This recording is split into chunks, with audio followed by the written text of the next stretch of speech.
A very good morning to you, and you welcome to the program this morning on RTV. The program comes your way Monday, Tuesday, Wednesday, Thursday, and of course Friday. My name is Evan Sunokugi. Well, my voice is kind of down this morning, but I don't want to say I'm mourning. Perhaps it's almost a global thing now. Talking about the death of Dolly Parton yesterday, who passed away at the age of 80 years. I mean, she has battled with a prolonged cancer, and of course, she had a career that spanned for more than 60 years, and she held on. Well, I'm not alone this morning. I have Wilson Marshall right here with me. Wilson, don't mind me. For people like us, that I get to remember coat of many colors. Yeah. Jolene. Here you go again. 925. Many songs sung by that great woman. A great artist to the extent that even the White House had to hoist the flag to half-mast just to honor that great talent. She touched lives, yes, countless lives. 60s, 70s, 80s, 90s. It's like, a generational thing. Even to this particular moment, I believe that Gen Zs also, might have felt the impact of Dolly Parton, because Beyonce made a remix of her song, Jolene. Who sang that song? It was Dolly Parton. Beyonce did a remix on that song. Wonderful woman, philanthropist, kind, gentle, and I just know that she'll be greatly missed. All right. All right, so Mercy's arrived there in Lagos. Mercylina, good morning. We kind of starting on a sad note this morning. I mean, the death of Dolly Parton, one woman that, I love so much. Talking about her evergreen songs and all that. I don't know how you feel about that, Mercy. Good morning, Evans. Good morning, Wilson. Trust you guys are doing good. I saw the news. I was a bit sad because she's one of my favorite though. I mean, she lived up to 80, even though battling with cancer, even though she has been battling with cancer, but I mean, she should just go and rest. I felt sad because I liked the song, especially the coat of many colors, She used to be my favorite kind of, but I felt sad when I saw it yesterday, but she has lived a life, we are so rest in perfect peace. Yeah, Dolly Parton did so many hit tracks with other artists in the U.S., particularly like the one she did with Kenny Rogers, Island in the Stream. That is why we are. And I can just sing. But all the songs was a wonderful. Most times when I'm privileged to be on radio, when I play some songs, people really don't understand. You need to sink yourself in. Everybody has so resting. Yeah, should be greatly missed. Yeah, so I'm going to greatly miss her, and a lot of persons that love evergreen songs are going to miss country music, Yeah. All right, so the program this morning on ITV, yes, we are set this morning to bring you lots of things. I mean, we're talking about information and, of course, talking about discussions on our programs. Like, for example, Mercy, what do you have in Lagos this morning?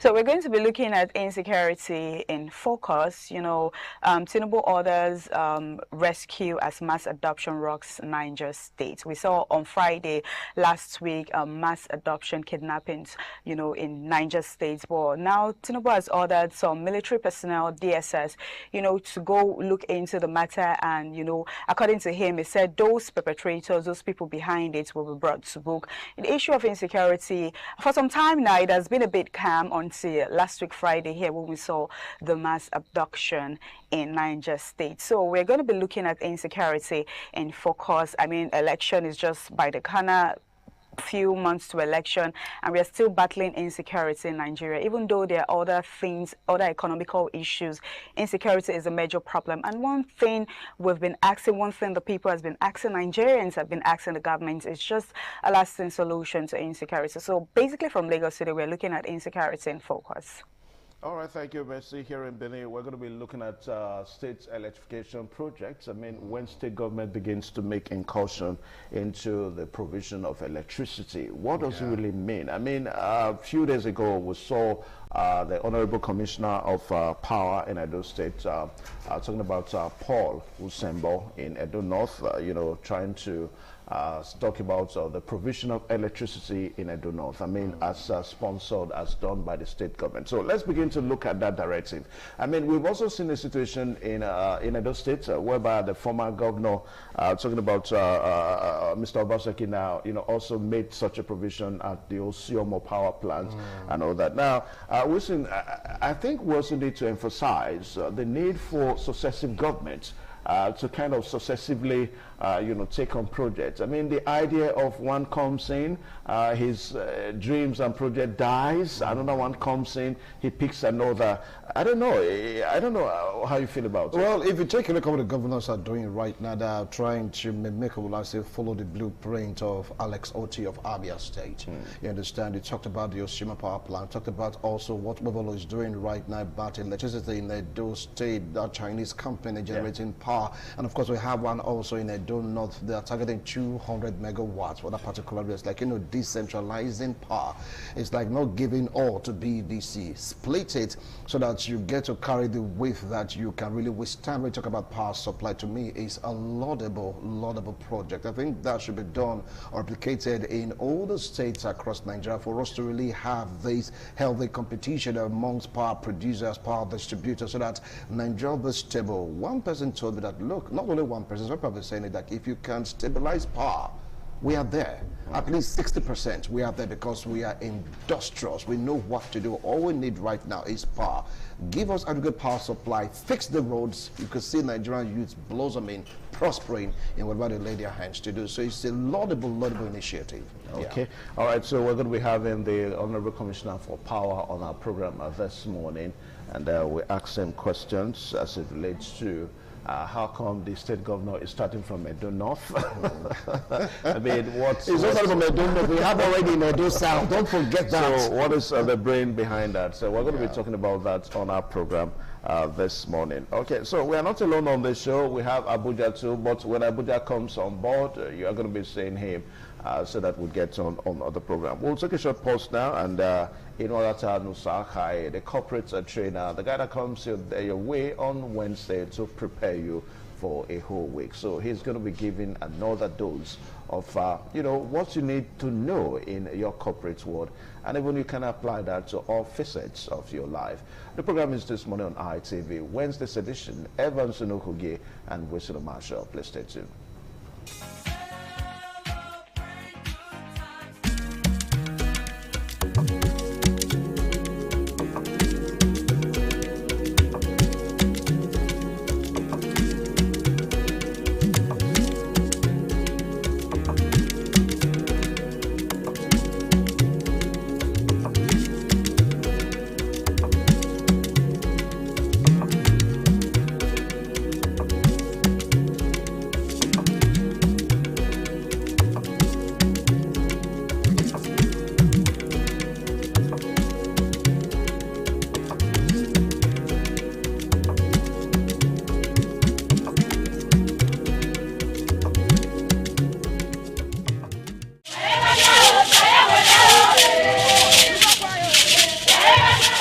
In a rare display of botanical brilliance, the palm tree defied natural norms, sprouting multiple branches that bear fruits. This rare occurrence has become a wonder to many, as experts are calling it a one-in-a-million phenomenon.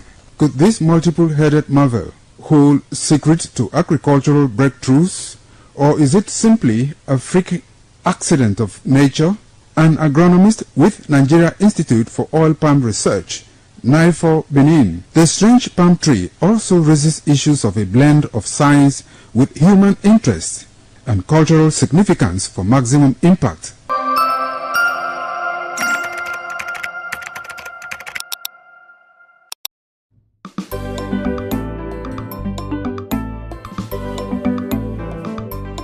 Thank you very much for joining us on the program Healthy Living. What is the kidney? The kidney is an excretory organ in the body, which is for metabolism. Tuberculosis affects many organs in the body, but the common ones it usually affects is the lungs. Epilepsy is a neurological problem. Okay. It is an injury in the brain which causes someone to begin to convulse, to go into fits. It is curable, but the cure is a long-term thing. If you eat well and avoid those risk factors that will make your immunity to be down, then the risk of contracting tuberculosis will be reduced. If you're healthy, then you're wealthy.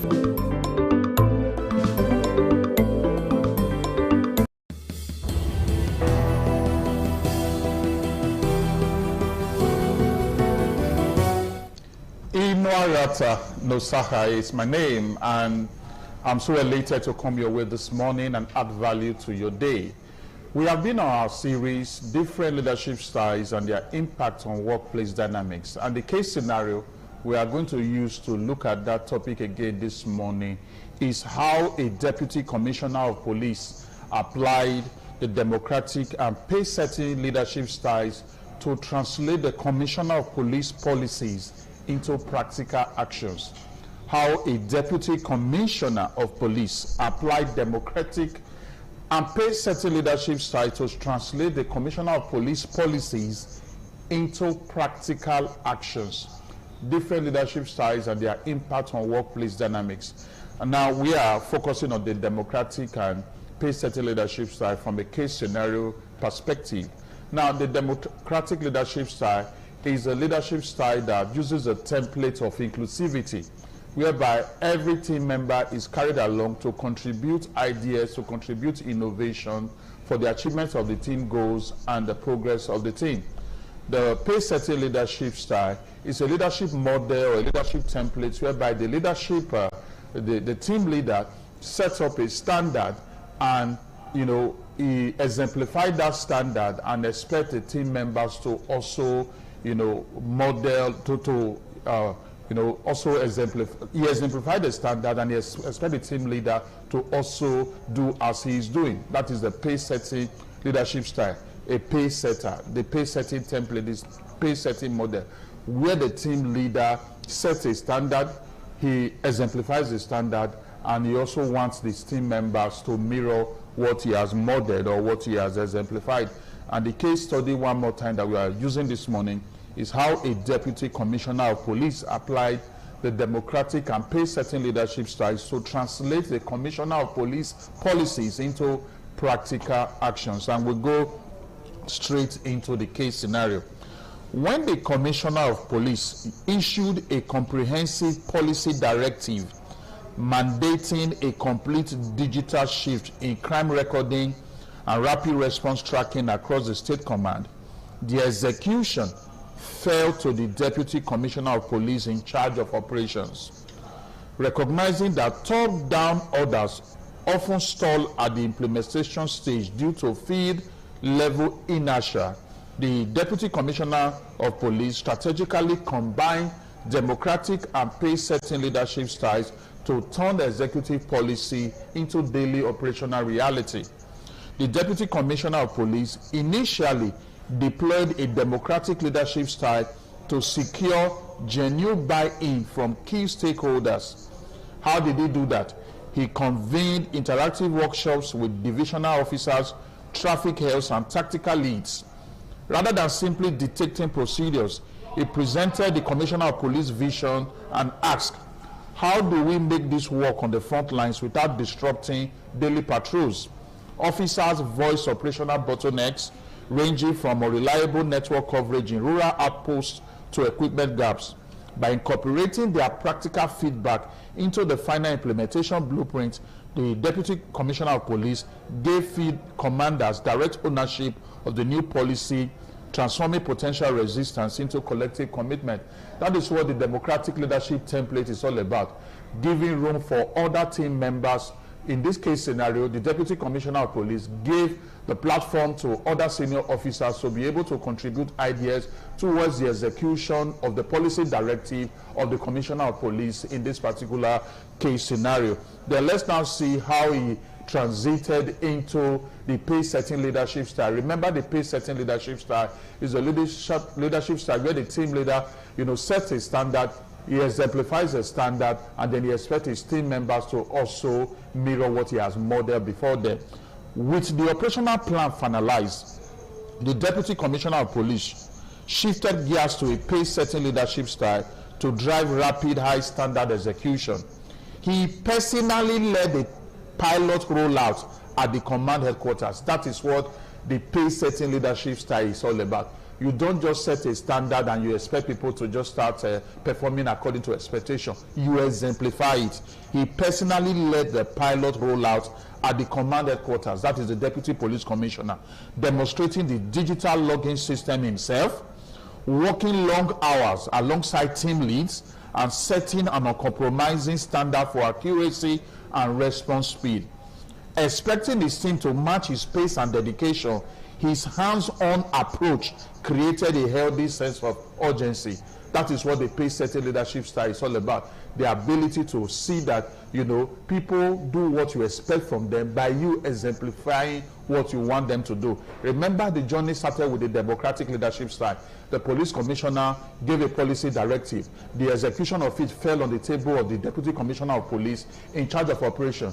Now he needed to bring other senior officers that are heading different divisional, units, traffic, health, tactical team leads, and he gave room for them to make contribution for the execution of the ideas. And having set direction for that, he then also ensured that to make this a reality, standards needs to be set. Not just setting the standard, him also exemplifying the standard to see that the people ensure that this is a serious matter, and then they do what is expected of them.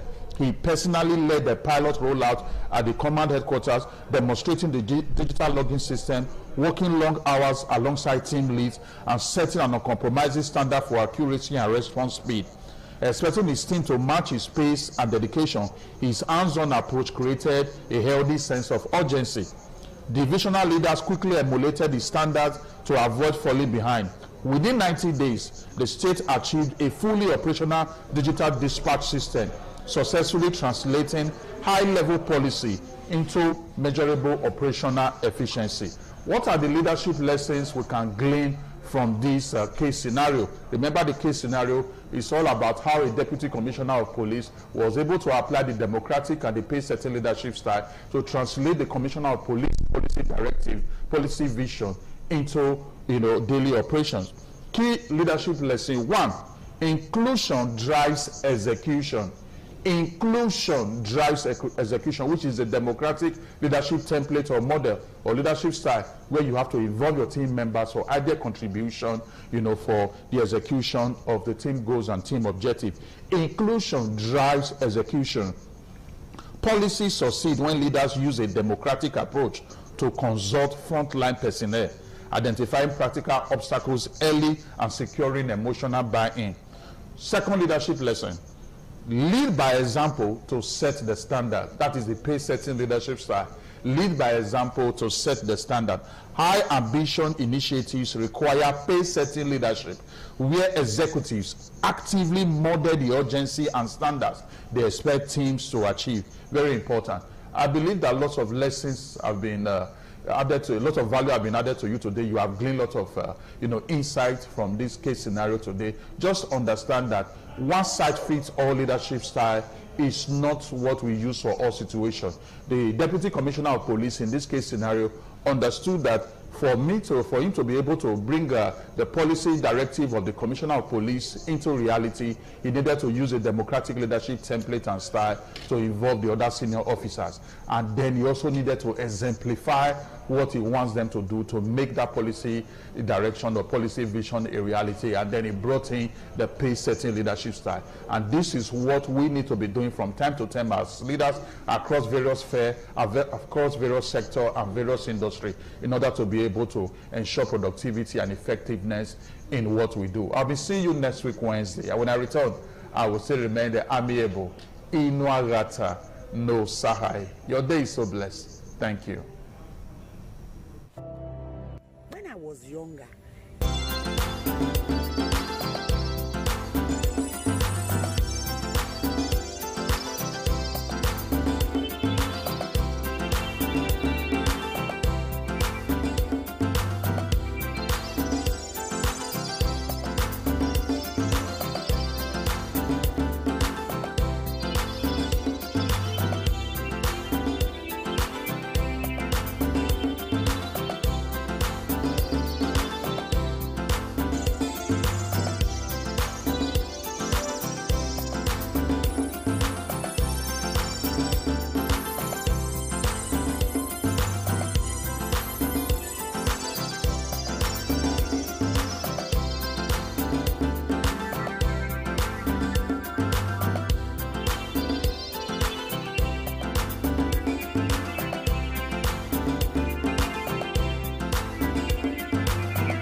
The Ugewe is the final ceremony of the series of festivals. It is one of peace and lightheartedness, following the more solemn of the ritual year.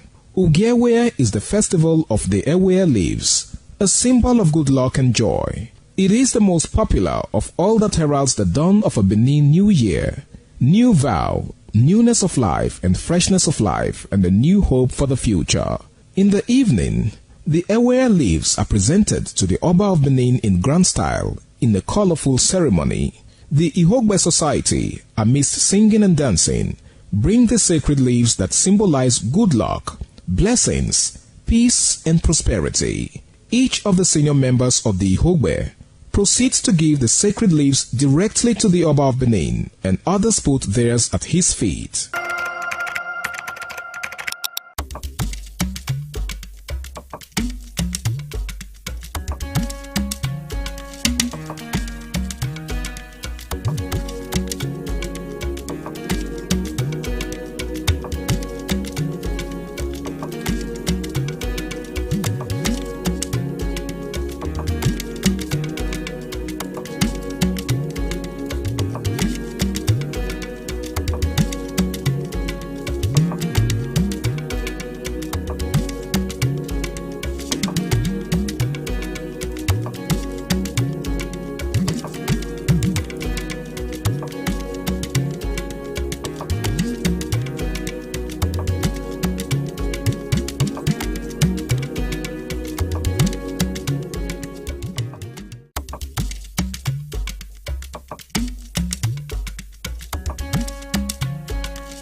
Many thanks for joining. We're still on CMI this beautiful morning on ITV. All right, we're going to be reviewing the papers this morning, and Dr. Hai is here with me to do this together. Doctor, good morning. Good morning. Okay, we will be starting with the Daily Independent newspaper, where the big headline there on the Daily Independent says, Tinubu orders rescue of Niger mass abduction victims. And a writer said, urges prayer against insecurity, other national afflictions. Another writer says, direct urgent repair of Benin Agbo Asaba Road amid gridlocks. Okay, another headline, you get that on the Daily Independent newspaper. Another headline there says, Dangote refinery drives sevenfold surge in Nigerians' petroleum exports. Another headline there says, digital digital addressing frameworks near completion, says Shatima. You get that on page 6. On the paper, 2027 Amnesty condemns Kuji chairman threats against non-APC residents. You get that on page 6 on the papers. Federal intervention aims to lower costs, not restore imports. Subsidy regime, Atiku clarifies. You get that on page 6 also on the papers. Governor Alia vows to resist land section for pastoralist ranching. You also get that on the paper. Dr. Ohai, let's quickly talk on the major headline. I mean, that's going to be our conversation from Lagos today, but let's just throw light on it. That says Tinubu order rescue of Niger mass adoption victims. Let's talk about that. I think it's always better in security to prevent rather than, begin to act after the fact. For so long, it looks like what the government is doing now is playing heroics, by just allowing a general state of insecurity where people just get kidnapped and then carried away anyhow, which can be very traumatizing, and it gives off a very wrong signal. I like the fact that he has ordered, but I don't think that is exactly what we need right now. Why don't we put in place adequate security measures, the checkpoints of the road, if they can focus more on criminals, on people like this, and even in the bushes, rather than on collecting money from innocent drivers, or not necessarily innocent drivers, but drivers on the road. It'll be a lot better for us. But I hope, for the sake of their families, that the victims are rescued. The victims are rescued. We hope Yes, so too. Okay, yes. moving on. Let's take a look at the Vanguard newspaper. The Vanguard newspaper, where one of the headlines there says, "Highways of horror. Motorists will spend 4 days in Benin Asaba roads." I mean, this is really sad. You get that on page 5 on the Vanguard newspaper, where another headline there says, "2027 presidency, ACF Pandef, PANDEF, NBA demands scrutiny of candidates' history." You get that on page 20 of papers. Another headline there says, "Drug 6 global actions, traffickers' wealth." You get that also on the paper. U.S. plantation of 200,000 visas of asylum seekers. You get that on page 9 on the papers. Another headline there says, "Nigerian fights to save 1.4 trillion naira agro exports." You get that on page 3 on the Vanguard newspaper. Okay, still on the headline, 2027, why coalition failed to pick single presidential candidates, Amechi. You get that on page 12 on the papers. Zenith Bank rallies trade leaders to drive value addition in non-oil exports. You also get that on page 8 on the paper. Dolly Parton, U.S. country music legend, dies at 80. Dr. Ohai, let's talk about that. I mean, I saw the news yesterday. It was, I was really sad about it. Let's just throw light on that. Dolly Parton is going to be greatly missed. Her death is going to be personal to a lot of people. A lot of people have history with her music, and so can relate, and so have that sort of relationship with her. She was a great person. She was also a moral, how do I put it now, a beacon of light in the manner of speaking. Very sweet-hearted and remained childlike all her years, very, we'll miss her dearly, sincerely. True. Yeah. Okay, moving on, we actually miss her. May her soul rest in perfect. May her soul rest in peace, yes. Amen. Let's take a look at the Daily Times newspaper. The Daily Times newspaper, one of the headlines there says, 10,217 killed in 2 years. Amnesty slams Tinubu government over worsening insecurity. A writer says, a rights group says Benue Plateau top list, hundreds of villagers sacked. NNPCL raises petrol price to 1,270 naira despite crude drop. Okay, that is also on the papers. Okay, another headline there says Tinubu orders immediate swift rescue of Niger mosque adoption victims. Okay, that is for that on the Daily Times newspaper. Let's take a look at the fuel price that raises to 1,270 naira per liter. Dr. Ohai. Well, the argument may be market forces and all that, but and I think it's also I think it's also important for us to know that when crude, let me put it this way, between when crude prices drop, and when you see a reflection, there is a time for refining. So the fuel you buy today was probably a crude that was bought a week ago or a couple of days ago. So that may be the reason, but again, we're in an economy where anything goes. So we did not hear that Dangote raised his own, so I'm wondering where all that is coming from. Yes, and they also source from Dangote. I don't know how much they import at the moment, but it is what it is. Okay, that is for that. Let's take a look at the Nigerian Tribune papers, where one of the big headlines on the Nigerian Tribune paper says 2027 Atiku to boycott unless Tinubu joins ADC. Get that on page 22 on the papers. Writer says challenges president on petrol subsidy remover. That is on page 22 on the papers.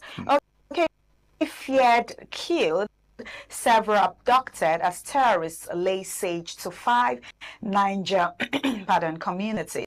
Page 13 on the papers. Nigeria ranks 56th among world's poorest country by GDP. Global Finance magazine. You get that on page 7. That is really sad. Federal government begins repairs as minister visits Oye Ekiti Ilupeji Kaba Road. You get that on page 5 on the papers. And also Benin Asaba Expressway. Motorists resort of forest route. Umahi blames. You get that also on the papers. Another headlines on the paper says U.S. hails Dangote refineries as Nigerians' petroleum exports surge 7 times. You also get that on the papers.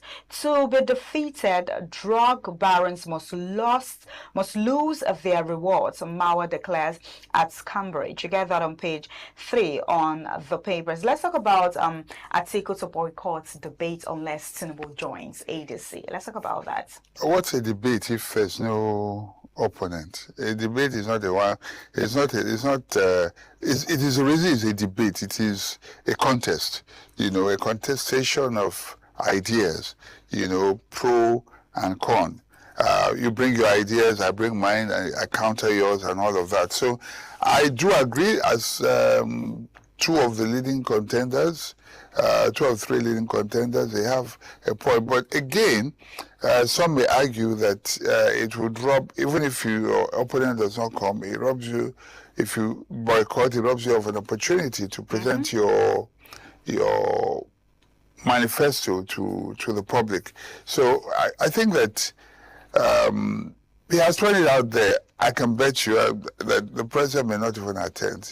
He has not thought it fit to attend before now. Atiku said he's going to remove fuel subsidy. It's going to bring back first subsidy. Atiku is hitting on a nerve that he knows that would strike a responsive chord in the minds of Nigerians right now. And if he's able to frame it well, it might resonate with a lot of people. And I can assure you that the presidency is not finding this funny at all. Whatever the economists say and argue, for the common man, it's the benefit that gets to him that matters. It's not what the economists say. It's not how tomorrow will be. Dolly Parton is dead today.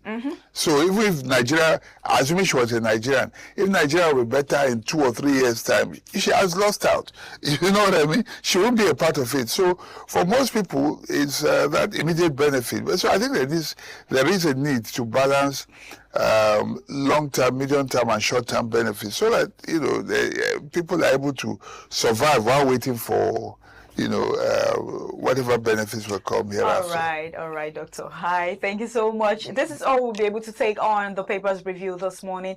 Do well to grab a copy of the Punch, Vanguard, Daily Times, Daily Independence.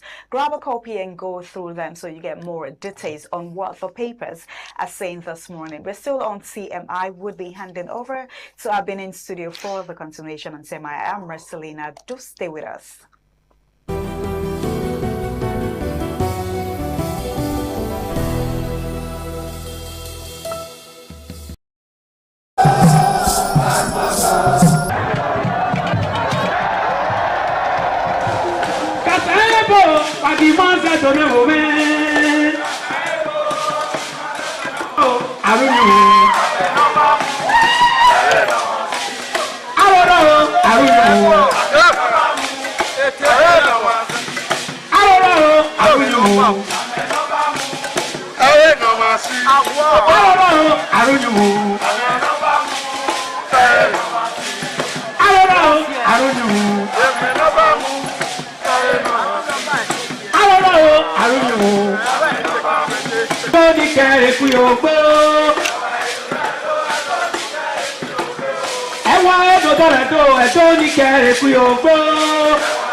All right, thank you one more time. The program still on your television this morning on ITV. We told you a while ago that we're expecting the Honorable Commissioner for Power in Edo State, and of course he's right here with us, Mr. Paul Osembo. In the next few minutes, we're going to be looking at state electrification projects in Nigeria, the challenges, and of course the prospects. You know, when we talk about state electrification projects, we're talking about a situation whereby we have the rural electrification projects as provided by states and also the federal government, and also the partners. In Edo State, we've seen that I think about twice now for an expanse of about 10 years. We've seen the situation whereby the Edo State government has made a concession into the provision of electricity in the state. So in the next few minutes, we're going to be looking at what this state governors, we understand that is happening in other places, what they really intend to achieve. Mr. Paul Osembo is our guest on the program today. So you're welcome to the program this morning on ITV. Good morning, it's a pleasure being here. Is it Mr. Paul Alhaji Paul? He's just like Alhaji. Then also, Wisin Abasha is my co-anchor. Wisin, nice to meet you one more time. All right. Okay. All right, so Honorable Commissioner for Power, it's nice to have you on this program. Despite a very tight schedule, you found time to come. Thank you so much. It's a pleasure, anytime. Okay.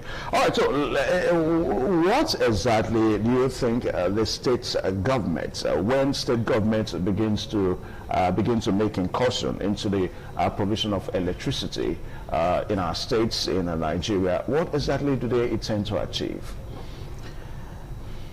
It all emanates from the amendment of the Electricity Act by His Excellency President Bola Ahmed Tinubu through the Electrification Act of 2023, which creates a platform for decentralization.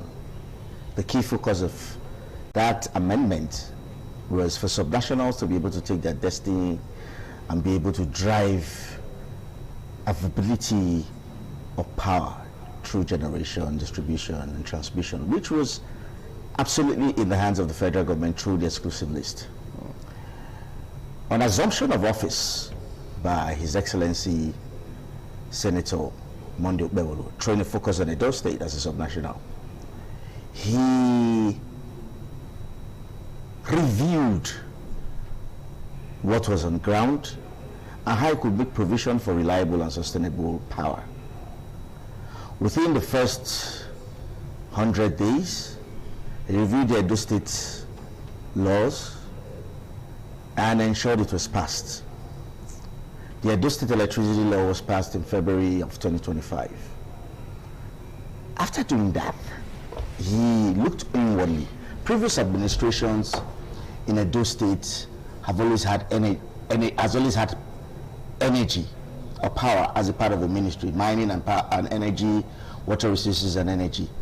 He thought it through and decided to make a focus, a deliberate focus, on ensuring that provision of the needed energy, to meet the needed energy sufficiency for Edo State, and he created the Ministry of Power in September. And in October, he appointed me as a pioneer commissioner of power for Edo State.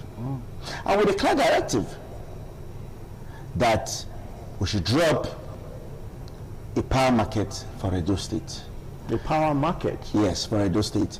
And to ensure that the 3 senatorial districts, the 10 local governments, is able to meet their power needs, which will invariably impact in businesses, industries,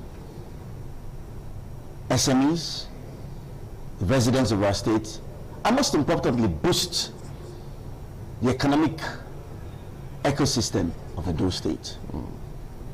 All right, listen. All right, now if you take a look at the situation, thank God for the acts of 2023, and the people like saying that those states, do they have the wherewithal to really produce, talk about production of power right now, distribution of power, with that particular exclusive right? Do you think that all states in the Federal Republic of Nigeria, they have the capacity to produce power? Capacity is objective. What the amendment of the Electricity Act has done, it has stirred and challenged subnationals to go in the right direction. And Edo State is not exempted. We are aware of the limitation of finances in our country. We are aware of the limitation of the extent of management of government over businesses and public utilities across the nation. Where we are today, the national grid has failed. The national grid has limitations. There are deficiencies in supply of power.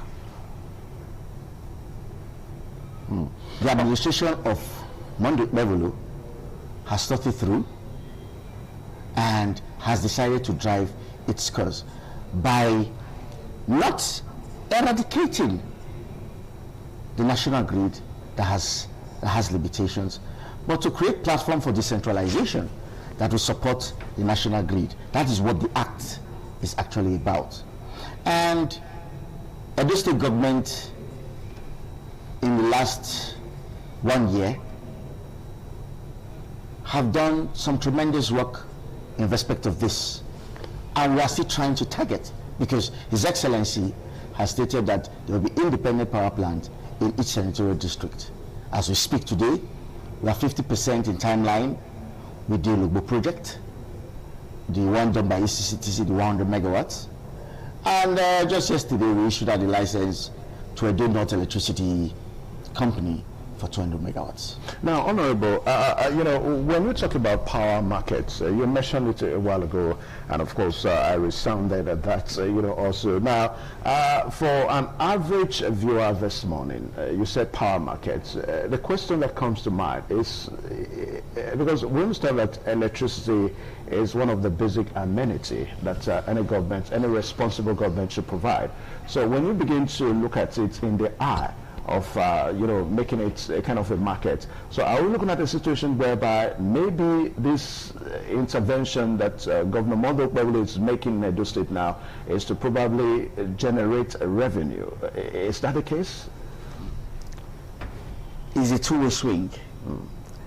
When we say developing the Edo State market, we are trying to say Edo State is ready for business. Edo State is creating an enabling environment for private investors to come in to invest in a power market, which automatically drives industrialization.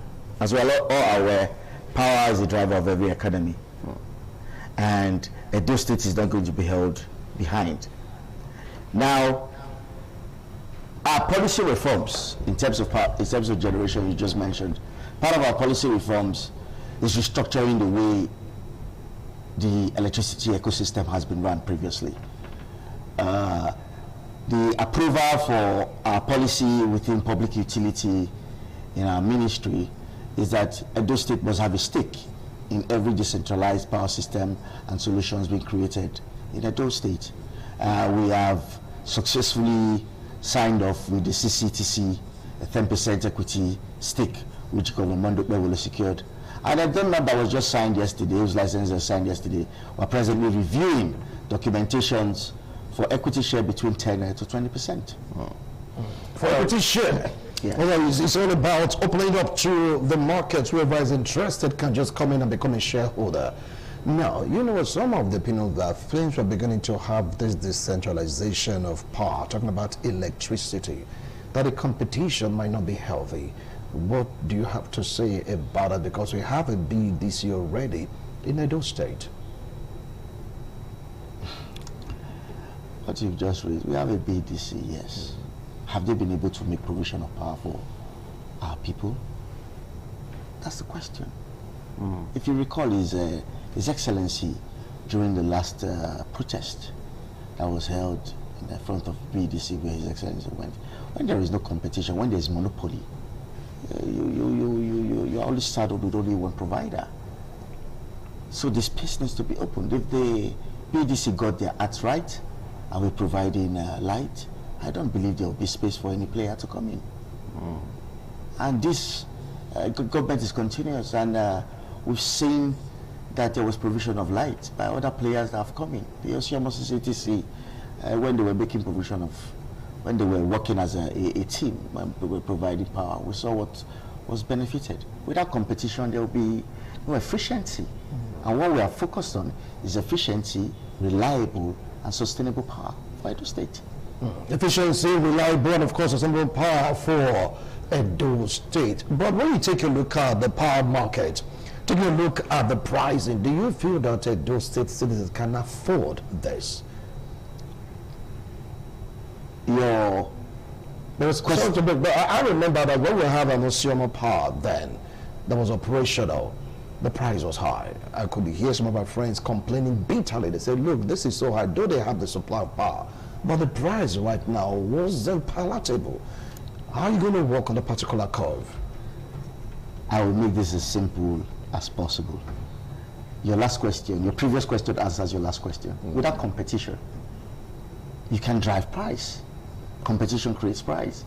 Today, BDC has benchmarked 209 or 10 naira for band A.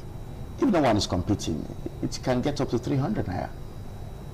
But when there's competition, so I'm just saying that the price will be lesser than what BDC has to offer. Of course, is offering right now. Of course, we must take a very important part of all of this. Power is not cheap anywhere in the world. If not, everybody would have been dabbling into the industry. However, there could be very reasonable and economical price, and that is part of the reason why His Excellency holds a stake. The state government is holding a stake in all of these private initiatives coming on board, to be able to ensure that not just the commission regulating, but that the state is also part of the business, to be able to guide management to ensure that, one, it's sustainable, one, and two, we don't wake up one day and find out that a kilowatt of power is 1,000 naira, because we need to protect the common man. So it's all about protection, or protecting the common man, not to make a lot of money, because you use the term power market. Now, yes. What everyone's asking, is it to make money or to protect the common man? Because it's like you've forgotten what the price tag of Osiomo power was then. It was very, very high, higher than that of BDC. No. Is that what you are playing into yet again? No, I would stand to be corrected. Osiomo was only 100 because I have some of these records, right? Osiomo was 185 naira. Today, Edo State pays between 350 million to 500 million to BDC monthly. Anyway, and that price, the price we're talking about, the private sector was lesser. I stand to be corrected. The records are there, and you could check the books. It's 185 naira they were selling for. Okay. And if we have more players, it means that there will be a drop. Yeah, good enough that we're talking about the Osiomo power plants as initiated and sponsored by the previous government, the government of Godwin Obaseki. Now, the question I'm asking to that now, because one thing that we found out in our political space in Nigeria, governance space in Nigeria, is this disposition of not continuing, an SY project. A successive government comes aboard. There's this tendency to abandon a project, then go on another project. Now, the Osiomo power plant is in the Edo South. Governor Mondo Ekpebolo comes on board now. He's trying to initiate another one in Edo North. Now, the question that people are asking, why is it that he's not continuing? Why going to Edo North at this time? What is going on? Evans, I feel you've not recouched your question rightly. The administration of Senator Mondo Ekpebolo is one that has continued on every right policy and initiative that governments have carried out. The issue about the Osiomo, I was here the last time and I think I stated it and I will reiterate again. Two private sectors partners came on board, which were attracted by the previous administration. As a matter of fact, their insight of that initiative is what is betting, because government is continuous. When you see something that is good, that is happening, you take a trend, you follow up, you try to improve, you try to expand for the benefit of the common man, the BD people. That initiative was between Osiomo and the CCTC. They had an internal rumbling which made them to turn off the light that was powering the government house and secretariat for 5 days. Some Edo people too, not just government house and the secretariat. For 5 days. And no government can run without that. And that is what led His Excellency to say that, okay, they should, if they can't resolve the issue within this period, let them call the alternative. BDC came back on board to take over provision of power to government establishment and secretariat. It's an internal issue. That is also part of what created the additional policies and reforms that we have today in Edo State. Now, Commissioner, what I'm trying to look at here, government is all about government is continuous. Yes. It's all about you achieve, you come in, you take the achievements, and of course the assets and liabilities. That's the way it's set now. Now, exactly. The question I'm asking you in that is that why is it that the governor did not, or what effort has the governor made to come into the internal wrangling? I mean, in issues in Osiomo, like you rightly said. You go back to a clip from ITV, not from Commissioner Ministry of Power. Yeah. Before I came on board, I know His Excellency engaged with both parties, who also now went to court,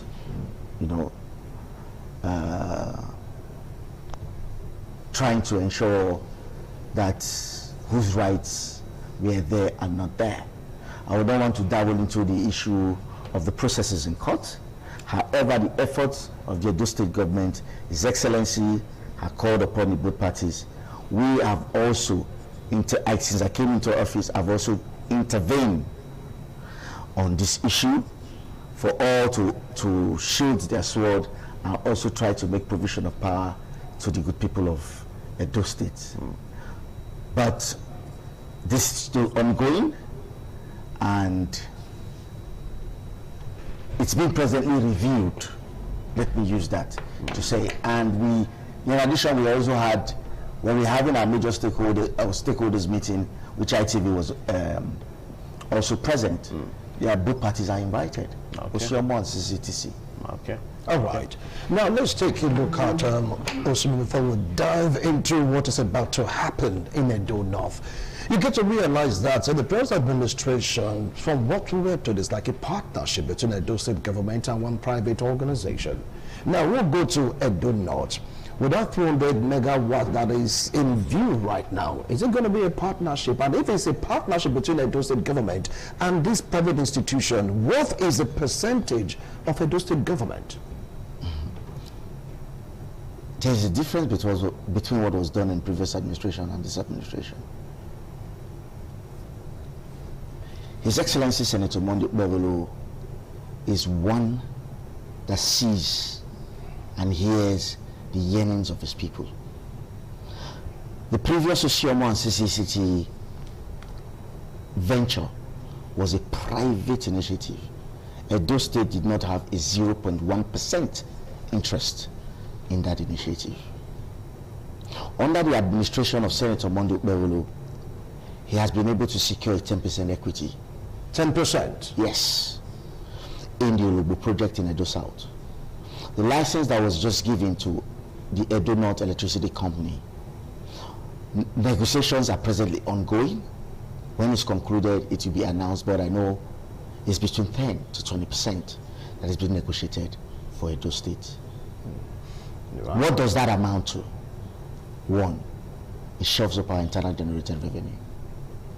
Two, it creates rooms for competition between our players.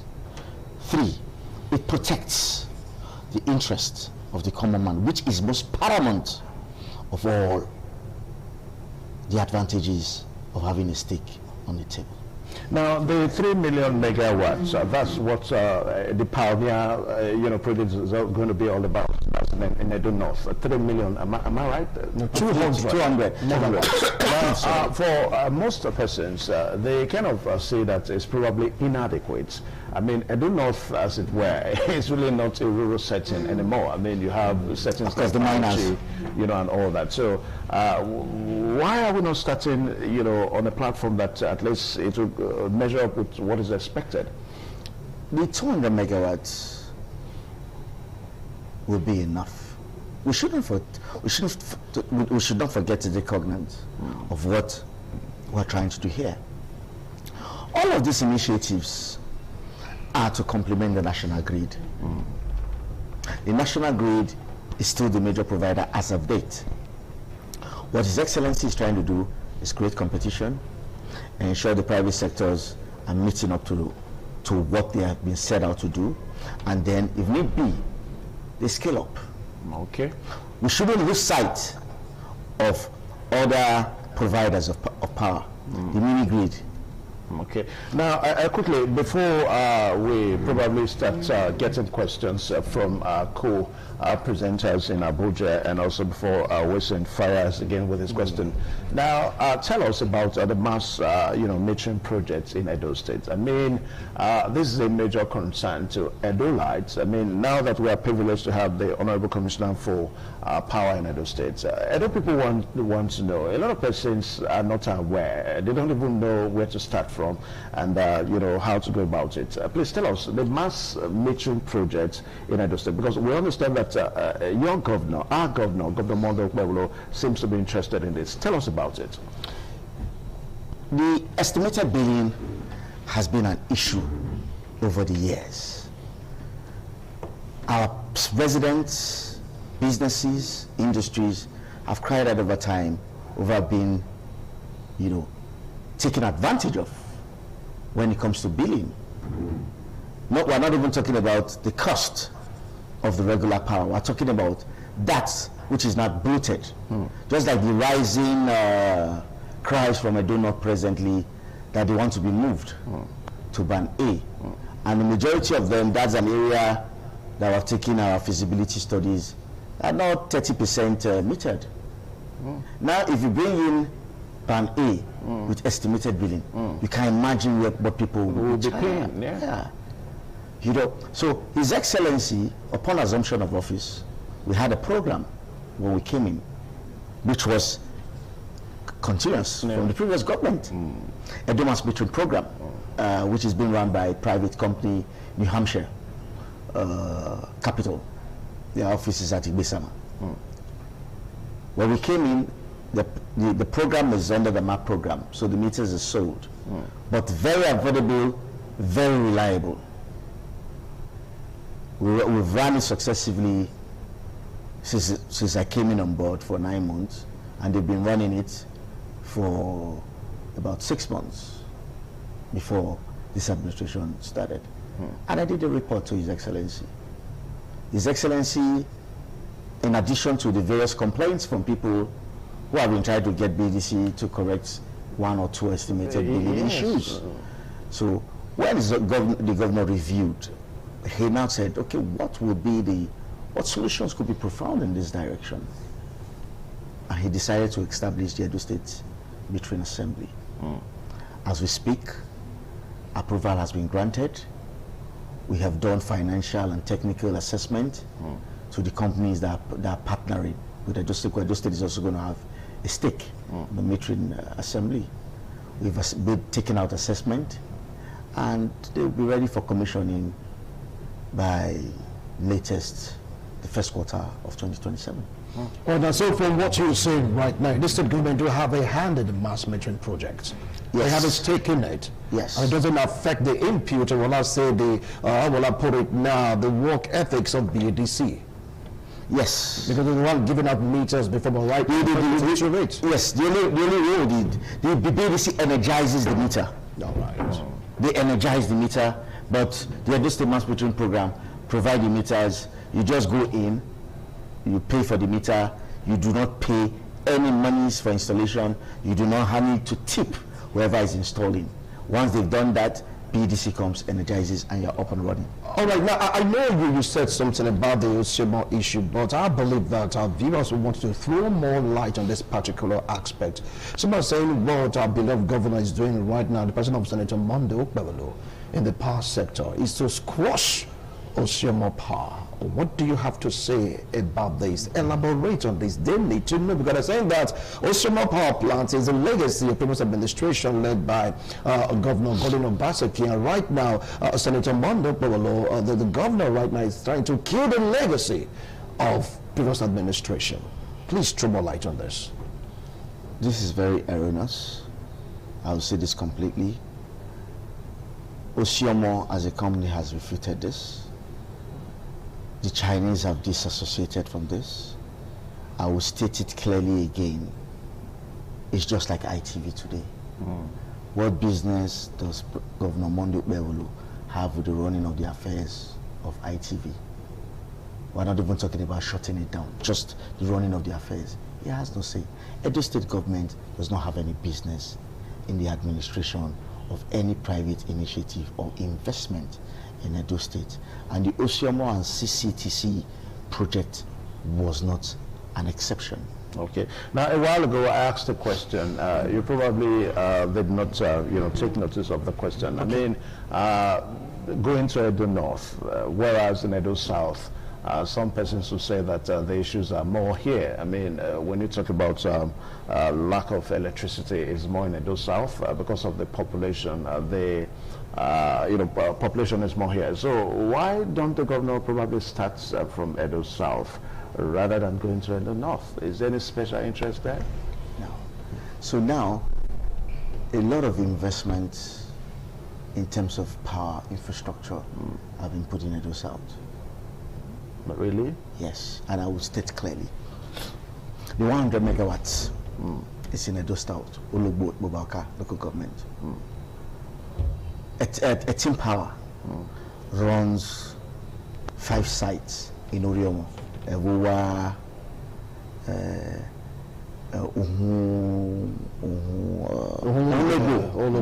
Uhunogbo. A couple of them I have visited. I'm not speaking theoretical. I've visited, I've seen, I've issued a license. You go to Ovia, Nicaragua, there's a mini grid in Nicaragua. There's mini grid in Nicaragua, Afomagba, and a couple of others. Microgrid runs in AI. Bubalka runs on Boundary, runs on a couple of sites. There's injection of power. We're not talking about the new disco that have come on board, the GT Power Holding. They're going to be operating from Edo South. So right now, the reason for the 200 megawatts going to Edo North is because it's an industrial base. Industrial base? Yes. Edo North? Yes, the mining. There's a lot of mining taking place there. Okay. And there's a power demand for that. And that 200 megawatts is not just also serving Edo North. It's also at one point extended to Central because of the proximity of both senatorial districts. Because we're coming to that. It's not about Edo South and Edo North. What about the Central?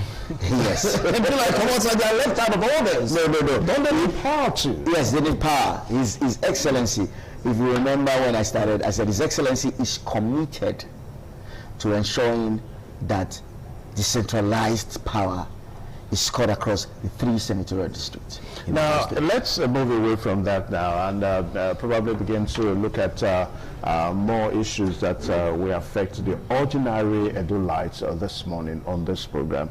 I mean, we're talking about the distribution, or if you like, the provision of the transformers in Edo State. I mean, I've spent a lot of time in Benin, Edo State here. Those days, you do hear that communities can put an application to the state government that we need XYZ, transformers, and the state government will provide. But all that seems to have gone into oblivion. We don't see that anymore, except during political times. During elections, we begin to see government officials, trying to use transformers to campaign, give them to communities and all that. What is going on?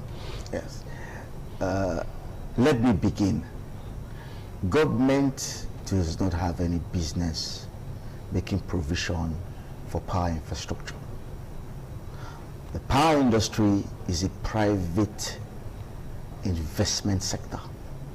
BEDC's sole responsibility is what is now being catered by government. Yeah, but government is making a conscience into it now and beginning to... yes, and that's why I said let me start with that, so that there's clarity around this conversation. Yeah. That is the responsibility of BEDC, to ensure they make provisions of feeders, transformers, and ensure that people they are able to get power supply to the variable homes. However, previous administration and this present administration have made frantic efforts to ensure that they provide this infrastructure. And I can tell you clearly, under the administration of His Excellency Senator Monday Megulu, we've done a lot through the Electricity Agency, through the Edo State Community Social Development Agency. We have pictorials to it, we have videos to it. We have also done a lot through the Edo State Oil and Gas Production Area Development Commission. All of these, we are not even also talking about communities that rally themselves around when they say, oh, their transformer blows up or it has gone bad and it can no longer be fixed, and they are compelled to put monies together to get BEDC to log them online. The biggest question of them all, who holds BEDC accountable? We must draw an audit on our infrastructure. We must question BEDC. BEDC must be put to accountability to ensure that the needed services that needs to be provided to the people are given to the people, that the residents of Edo State get the needed power that they need to get. We are now in a new era with the new policies that are on ground. We now run our commission. The appointees have been made. We are awaiting His Excellency to swear them in. And when that is done, BEDC must be brought to book and must account to make provision of power to the people. Are you not saying that no one is like watching the performance, or will I say, the workability or the infrastructure or put on the ground by BEDC? You mean no one is monitoring them as it stands right now? No, we are. We have oversight over them. However, we have the state government, the administration's directives is to ensure we meet energy sufficiency. Because I asked the question when you said who is looking at the workability, or will I say the efficiency of BEDC. Now BEDC is not accountable. That is not accountable to anyone. anyone. So who is not doing the job? Is that BEDC is accountable to us. Okay. As a government. Yes, as a government. Okay. However, our focus presently is to ensure that we expand, we reach that people, we have alternatives, that there are more players in the sector. Now, that probably brings me to the next question, because this issue BEDC interfacing with the citizens in Edo State, I have been an ardent follower of the issues and all that. I mean, oftentimes we've seen human rights organizations, civil society organizations and all that, at times staging what you call protest against the BEDC. As a matter of fact, at the time, Edo School, had to try to say that there was a legislation, that BEDC does not have the right to even disconnect. I mean, if a consumer is not metered, then you don't have the right to disconnect. Away from that, though, now we have the Edo State House of Assembly. That is, it is an arm of government in this government now. Now, how is this government ensuring that the Edo State House of Assembly, tries to bring BEDC to order? Because you just said a while ago that BEDC seems to be behaving as if they are not accountable to any person. Now, in accordance to our law, a very key fundamental part of the power ecosystem is the commission, the Edo State Electricity Commission. Gracefully, His Excellency has appointed and is being chaired by Dr. Shitu. We are with the swearing in.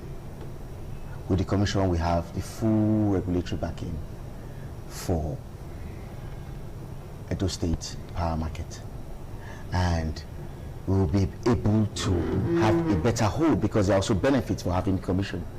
Edo State has a portion, just like every other state, we'll be having receivables, as well as ensuring that all the rules and guidelines are being played by every player in the ecosystem, not just the BEDC, all those that are coming on board, the CCTC, the invested power, the Edo North Electricity, the GTL distribution company, all of them will come on board.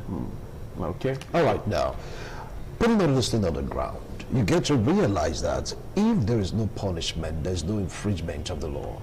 Yes. What do you think would be the punishment, if any, even if people want to really have the power to punish these power companies coming into Edo State for their shortcoming? Yes, according to the in accordance to the Edo State law, electricity law, there are penalties, and the commission will also come up with other strict measures to ensure that the players within our ecosystem abide by the rules, abide by the regulation, and ensure they provide the needed service to our people. So you're saying this should bring to an end estimated billing. Is that what you're saying right now? That is the reason why we have the Edo Metering Assembly. Okay. That has been approved by His Excellency. All right, so we quickly take a short break now. We still have the Honorable Commissioner for Power in Edo State, Paul Usembo, and we're looking at government, coming into the provision of electricity in Edo State, and they're also trying to extend it into even what happened at the federal level. We'll be right back. Please stay tuned.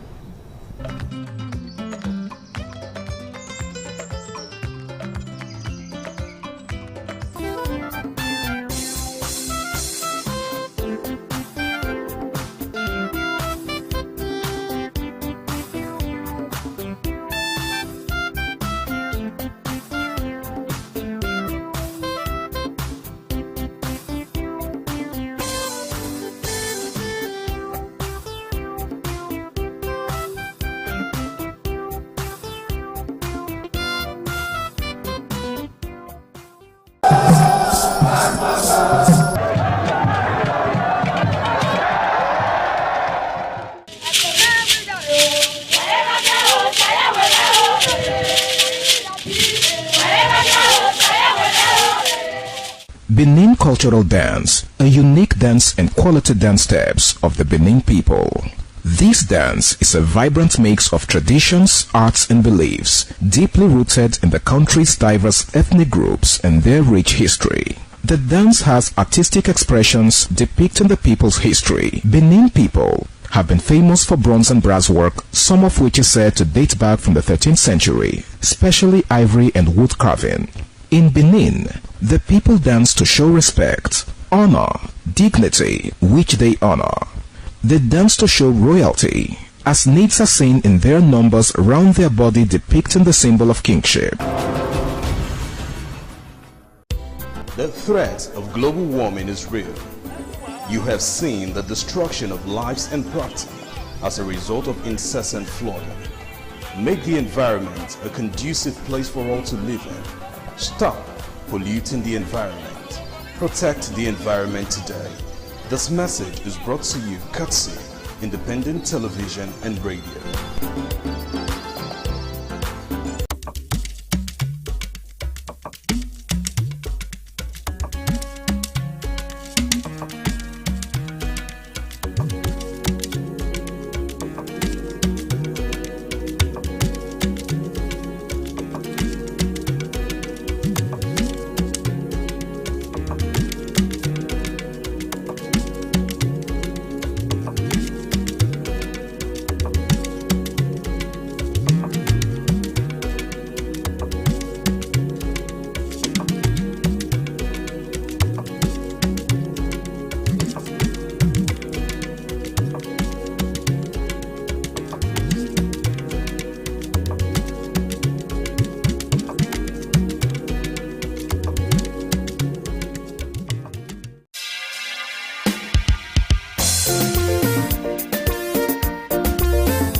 Some days, there comes the Ugemobo Festival, which the Oba celebrates outside the palace gate.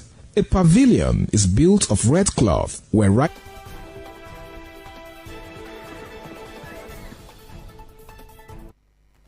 All right, thank you one more time. Still on the program this morning on ITV, and we're having an expansive, discussion this morning on power, electricity in Edo State, and of course in Nigeria. I mean, we have the Honorable Commissioner for Power talking about Paul Osembo here. Now, a while ago, he made us to know that good enough, Edo State now has a law. That's the Edo State Power Law that went through series of trials and all that, then eventually it was passed into law. So what that goes to show is that any person that is interested in investing in the power sector in Edo State is free to do that. Now, Honorable Commissioner, when we talk about investment in this kind of business, is not an easy thing. We're talking about challenges, issues. First and foremost, we have the issue that has to do with land ownership. That seems to be an issue in Edo State here. I mean, what? Because investors may want to come, but that's a problem. So how would they go through? Yeah, I will begin with, since you're using land, I'll begin with the man as the new appointee, Dr. Bello. I think you should invite him also to. The new appointee too?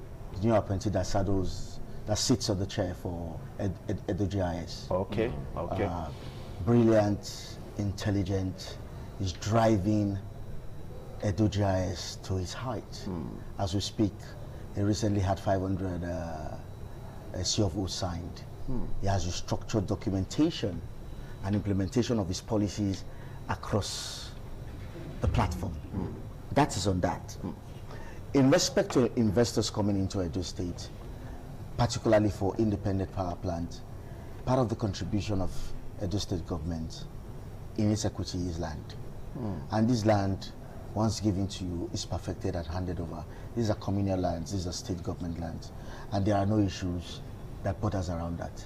This is the acquisition of these lands for this kind of investment is for human need, public utility, And so it's very important and dear to the heart of the administration of His Excellency Senator Mondo Bewolo. Okay. All right, now if you take a look at project, they have what they call time span. How soon will they do not start enjoying the dividends of this power project planned to be established in Edo North? Have you seen what have been achieved with the CCT project in Olugo? I don't know if you're following it. Yes. We have timelines. They've just scaled through the financial and technical assessment for that project. There are set timelines for them. They need to do appropriate feasibility to ensure they have a comprehensive scope of all the local governments within Edo North Central District to ensure if they are using a sole or a decentralized system in respect to their independent power plant. And there are guided timelines for them to be able to achieve these goals as they report to my office, and I have appropriate oversight over this investment in Edo State. So what's the timeline right now? Is it 3 years, 4 years, 2 years, or in just a year? No, the timeline for the Edo North project is projected to 2 to 3 years. 2 to 3 years? Yes. So let's say in 2029, they'll be enjoying the dividends of this particular project? Yes. It's not going to be as fast as the CCTC. The CCTC already had advantage of some infrastructures they developed from their previous project. So that's starting from the scratch? Yes, this is starting from the scratch. All right, it's okay. Now, Commissioner, other states government seems to be interested in the solar hybrid power system, more or less the kind of an alternative way. I mean, away from the grid thing, the one has to the conventional, the conventional means of power generation. You understand? So their argument is that the solar hybrid power system seems to be cheaper, and of course it conforms to technology and modernity. So why is Edo State government not looking at, because you've been discussing and it seems it's the hydropower system that seems to have its own power. So I think what I need to do, I have to be engaging more on media. Please. Your television station take money from my ministry, but it seems you people don't spread this gospel hard enough. But that is why you are here right now. It's the state government is also exploring alternatives through research, innovation, and technical expertise in respect of renewable solutions. We're recently partnering with University of Benin. Your station help witness that. They help us to air that online, on air. We're a private station, so you just said we take money. I mean, we don't get subventions from anybody. University of Benin, National Center for Energy. You know, we're all in collaboration. We're at the verge of signing up agreements on what we want to do, but our focus is on solarization and biogas. Okay. And we intend to explore these alternatives to make it most affordable. The most affordable means of power generation through solarization is what we're looking at, so that single system, those that want to stay on single system instead of the mini grid can be able to access and afford this, easily. Our civil servants, our small SMEs, market woman, petty trader can be able to have access. Okay. All right, now let's take a look at the country. We've been dwelling so much on Edo State. Yes, national grid collapsed over 11 times within the period of 6 months, and some people are saying that that is a bad signal. Do you feel that if Genco is privatized, Nigeria will be better off when you talk about power? The reality of this issue is that government, for me, subjectively, government does not have any business doing business. The private sector will do well in it. Taking, for example, the comparison between Azura, a privately driven company that generates power here, and the plant by NPDC, right? Azura drives better than NPDC. And we've also taken cognizance of this. His Excellency Senator Mondo Bewolo is rigorously pursuing the federal government to be able to take up a part of that plant to generate power, and provide for the country, for the nation, as well as keeping some for our state, making provision of some to Edo State is also part of the options we're looking at in terms of generation. So in general, for me, I think privatization will be a way forward for us to be able to generate. And it cuts across all three lengths: generation, distribution, transmission. To be privately driven. But some are saying that for business to succeed in Nigeria, government must surely have a hand in business. Now, right now, because of the financial burden of some of these, ventures, talking about power, it's quite expensive. That government must be at the center of it all. What's your opinion on this? I think it should be shared between the private sector and government. It should be a partnership between the government and the private sector. Yes. We have seen this work severally. Look at the telecoms. Nitel was the main provider of telecommunication at some point, but when His Excellency Olusegun Obasanjo attracted private sector participation in the telecommunications, we saw the results. And Nitel is nowhere to be found right now. Today we have MTN, we have alternatives, and we are not doing badly. Now, good enough. The Edo State government, it's the same political party with the federal government. Let's wonder if Edo State government is not running contrary to what is happening at the national level. I mean, there is a renewed hope agenda of His Excellency President Bola Ahmed Tinubu, and other state governors seems to be keen into this renewed hope agenda, even as it relates to the provision of electricity and all that in their states. But here in Edo State now, we're talking about the privatization, because what other state governors are doing is that they are trying to look at the national grid. That's where the national interest is. But here in Edo State, we are trying to pull away from, what is expected at national level, trying to give attention to private initiative and all that. So is the state government not trying to run contrary to the federal government as it relates to provision of electricity? Not at all. As a matter of fact, the administration of His Excellency Senator Monday Ubeholo is focused on energy sufficiency. Have you seen what is happening in Imo State? Have you gone to Enugu State? Even Lagos is shoving up. Everybody's focused on the decentralization policy of the Amended Act to ensure that the common man, the SMEs, the industries, starving up the economic value of your state, creating jobs for your citizens. That's the focus. No policy is greater than that. Than the other. Than meeting the needs of the people. Okay. Well, I think time is well spent on this discussion this morning, so we're going to... But before we go, just one more question. Some months ago, let's say some few weeks ago, the government of the day choose to tell people that are trading or doing business on the high tension poles to evacuate. Well, how far has it gone? Because you see some persons still doing their business there. This is about power life. Yes. When that issue that broke out happened, the MD of development and the planning and development, Mr. Darlington Igwelare, was giving directives to set up a task force to ensure that people no longer trade under high tension wires. But they still do. Yeah. If you recall, I don't know if you know the tension wire is the one that cuts across Etiti. Yes. Yes. That all the properties that have been demolished.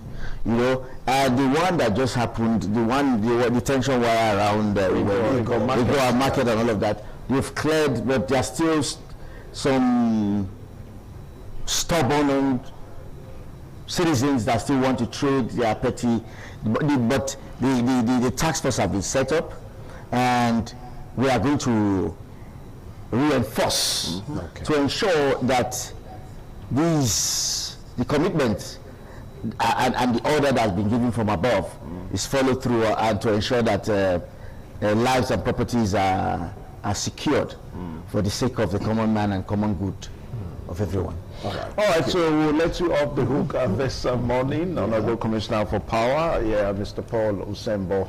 And I want to say a very big thank you. Despite a very tight schedule, you found time to come so that you let Edo people know what is really happening in the power sector. So we most appreciate your time spent with us this morning. So we do hope that when we call upon you again, you also oblige us. No, anytime, any day. It's a delight. It's a delight always being here. Okay. Thank you for having me. You're welcome. All right, so we'll take a short pause now, and other segments will come your way. Still the program this morning on ITV on independent television. Please stay tuned. I love my country, I no go lie. I love Nigeria. I love Nigeria because there is.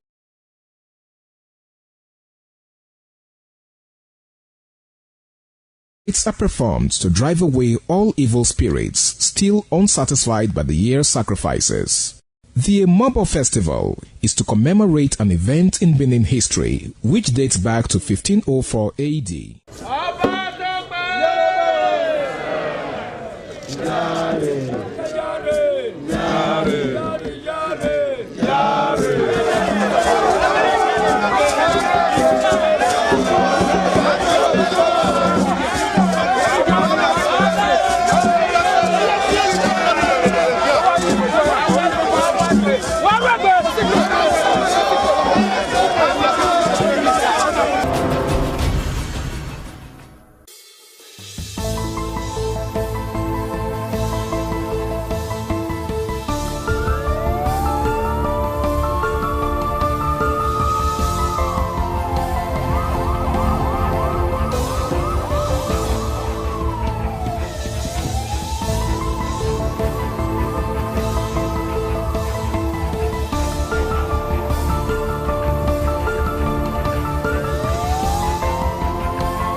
ITV, certainly the best.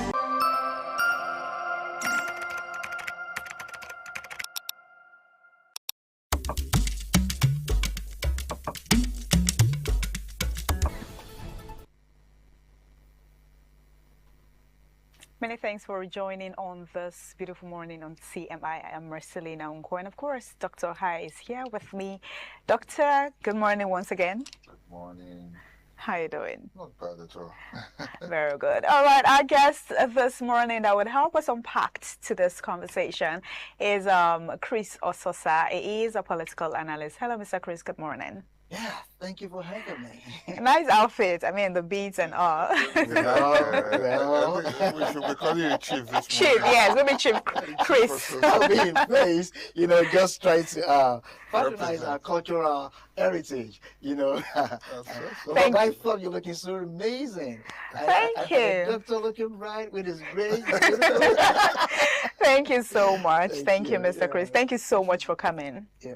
All right, this morning we're going to be looking at insecurity in focus. Tinubu ordered immediate rescue as mass abduction rocks Niger State. We saw during the course of the weekend on Friday where a gunman attacked several communities in Bogu, local government area of Niger State on Friday, including worshippers during their Friday prayers. A video that emerged on social media, appeared to show about 600 women and children, elderly people being held by armed men in a forest. However, the exact number of abductees has not been independently verified. That is for that. And also, we saw that the President Bola Ahmed Tinubu, has now directed the military, police, and DSS and other security agencies to launch an immediate operation to locate and rescue the abducted Nigerians. He also ordered the security chiefs to give them regular updates until the victims are accounted for. He condemned the attack and said that those responsible will be brought to book. He also the president's response is particularly significant because, Niger State has experienced repeated mass abduction. Earlier this month, security agencies rescued 308 abducted Nigerians from separate attack in Niger and Kwara states, including 145 people rescued from Niger State. Insecurity in Nigeria has been a major problem, and what the people has been asking, what Nigerians has been asking, is a lasting solution to insecurity. For quite some time, it has, reduced, but last weekend, we saw the mass abduction, which is a major problem. Doctor, let's hear from you before we go to the guest. Okay, so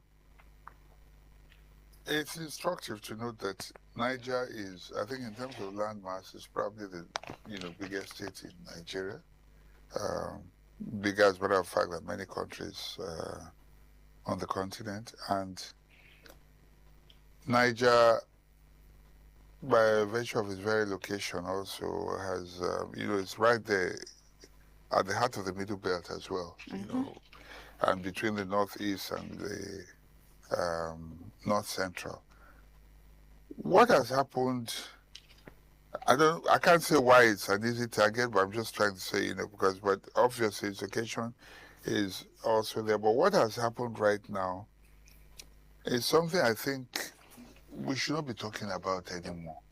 Since Jonathan's time, we have repeatedly continued to struggle with these mass abductions. Now we have been so desensitized, and these are some things we're going to be looking at today.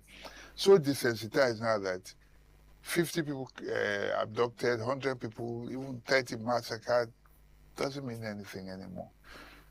And so, maybe with the guests today now, maybe we should be looking at, should we be looking at preventive, or should we be looking at, what kind of action do you think government ought to be taking? Should we be talking about going to rescue now, or minimizing this into the barest minimum? All right, for a start, it's quite heartbreaking seeing this level of hellish and then violent insecurity. They went to mosques. Yeah. It tells you that almost nowhere is safe anywhere around the north, because it's easy target everywhere and all of that. So it's terrible. It's heartbreaking seeing fellow Nigerians in that situation, held by soulless individuals, these criminals, because just anything could happen to them. They could be killed at any time. The horror of being in that state. I mean, no human deserves to be in that, but that's where we are, and it's horrible. I don't like trading blames and all of that, but whenever I'm put you to talk about this insecurity, I always start with how it was allowed to be entrenched in the first place. When it started back then, they saw it coming, all right, but not enough was not done to arrest it. Then it began to blossom, and now it is entrenched. And once insecurity is entrenched, it might take almost forever to deal with it, because a lot is like cancer. It just spread across, and then is entrenched, and then every what will have been the fighting tool to combat it will have been compromised, like we have in Nigeria today. All right, you see that there's more to start with. There's multi-dimension to this insecurity thing. All right, there's a political control. All right, there is the economical, commercial value to it. You know, in ransom and all of that, and there's the religious angle too. You know, so looking at this three-dimensional heads, okay, so some people are trading it, all right, there's a lot of gain in it, so that's why they are perpetuating it, all right, so because it's a design. It just did not happen accidentally. It was orchestrated, it was patterned, planned, all right, so to make it very effective, you see that they've compromised every company that will have, you know, combated it. The military is compromised, the religious leaders are compromised. Now, this is first and foremost a northern thing. It started as a northern thing. In fact, let me be bold to say it is a northern agenda, all right, getting out of hands. So you see the military of compromise, you see the religious leaders compromise, you see emirs compromise, you see, you know, community leaders compromise, you even see people, normal citizens compromise, because we see cases where people are becoming accessory to helping these criminals. You see people, bread sellers hiding, you know, guns and bullets in their bread. You see beggars carrying, you know, some weapons for the criminals and all of that. You see people smuggling fuel, logistics, and all of that to these criminals. So it's a compromise system, and it makes it extremely difficult for government to battle. What we have been talking about will have been preventive, which will have been the best bet. But you see, you need to deploy a lot of military and all of that, but the military and the security architecture you are trying to deploy to prevent this, we have them compromised too, so you don't even know who you are trusting. I mean, permit me to recall what happened in Katsina one time, where the Katsina state governor was addressing security issue in the state with security personnel, and the governor said just not less than 15 minutes after their meeting, all they discussed were in the hands of the bandits and then the terrorists. So it shows that just right within the governor, right there, these guys are represented. So they've eaten so deep into the system, compromised the system so deep, the security structure has been so entrenched, even with foreign partnership and all of that, that, you know, at the moment we're overwhelmed. The government is overwhelmed, the people are overwhelmed. It's a scary state we are in. However, the government is doing quite a lot too to combat it, but it's just going to take a while.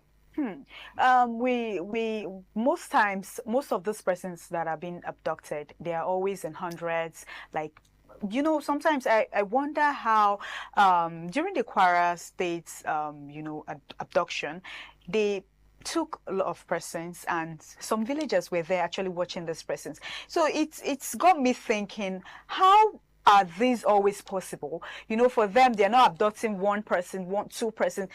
It's always maybe 100, 30-something, 40-something, 100. See this mass adoption. What do you think the security agency needs to do now that they are not doing, they've not been doing? What do you think they can do to, you know, help curb insecurity? Okay. Earlier, I said there's a deep compromise within the security architecture and even at the community as well. So when these guys, they work together, all right, so when they are coming to invade, it's a trade, all right, so all the stakeholders are aware. So they pull in all of the assistance they could give and all of that to make it happen. So when they come in like that, the security guys that should have come in to combat them probably suspend operation, because some of them are compromised, they are complicit in the operation. The community leaders are involved and all of that. We've seen countless examples where ammunitions are hidden in community leaders, you know, homes and all of that. So because of this element that are all compromised, so it becomes easy for these guys to just come in, invade the community, operate for hours without resistance from the, you know, security personnel and all of that. So when they now move, so you just take them out. because the community is involved, the security, you're all involved, the emirs and all of that. Now, another thing I was thinking about is this.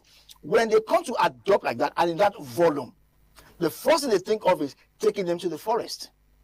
So if that means that the Nigerian government, if we're serious about this, we should do something about taking charge of our forest. So that if the forest is taking charge, we have control over the forest, and they come into the community, take people, and they can't take them into the forest, it becomes a lot easier.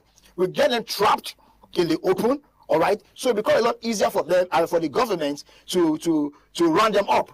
But when they kidnap and they have easy access into the forest, and the forests are unguided, and these terrorists, this bandits, they built home, they built shelter in the forest. In fact, it's like a community to them.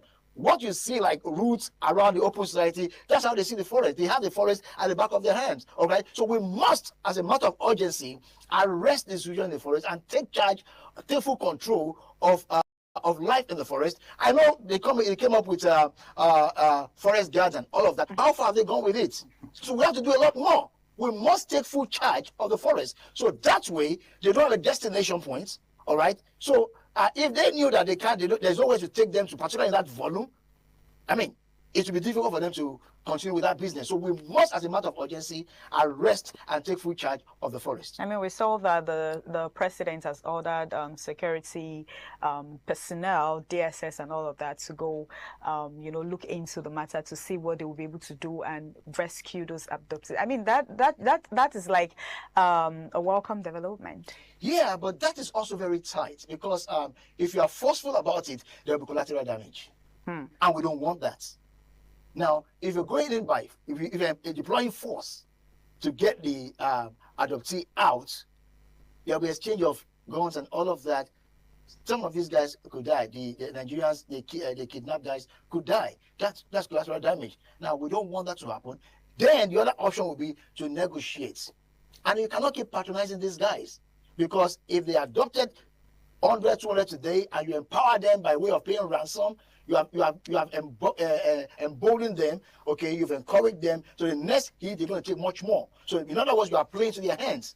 The trade aspect, the commercial aspect of insecurity, you are patronizing it, all right? So with more arms, they do more damage, okay? So that's how it goes.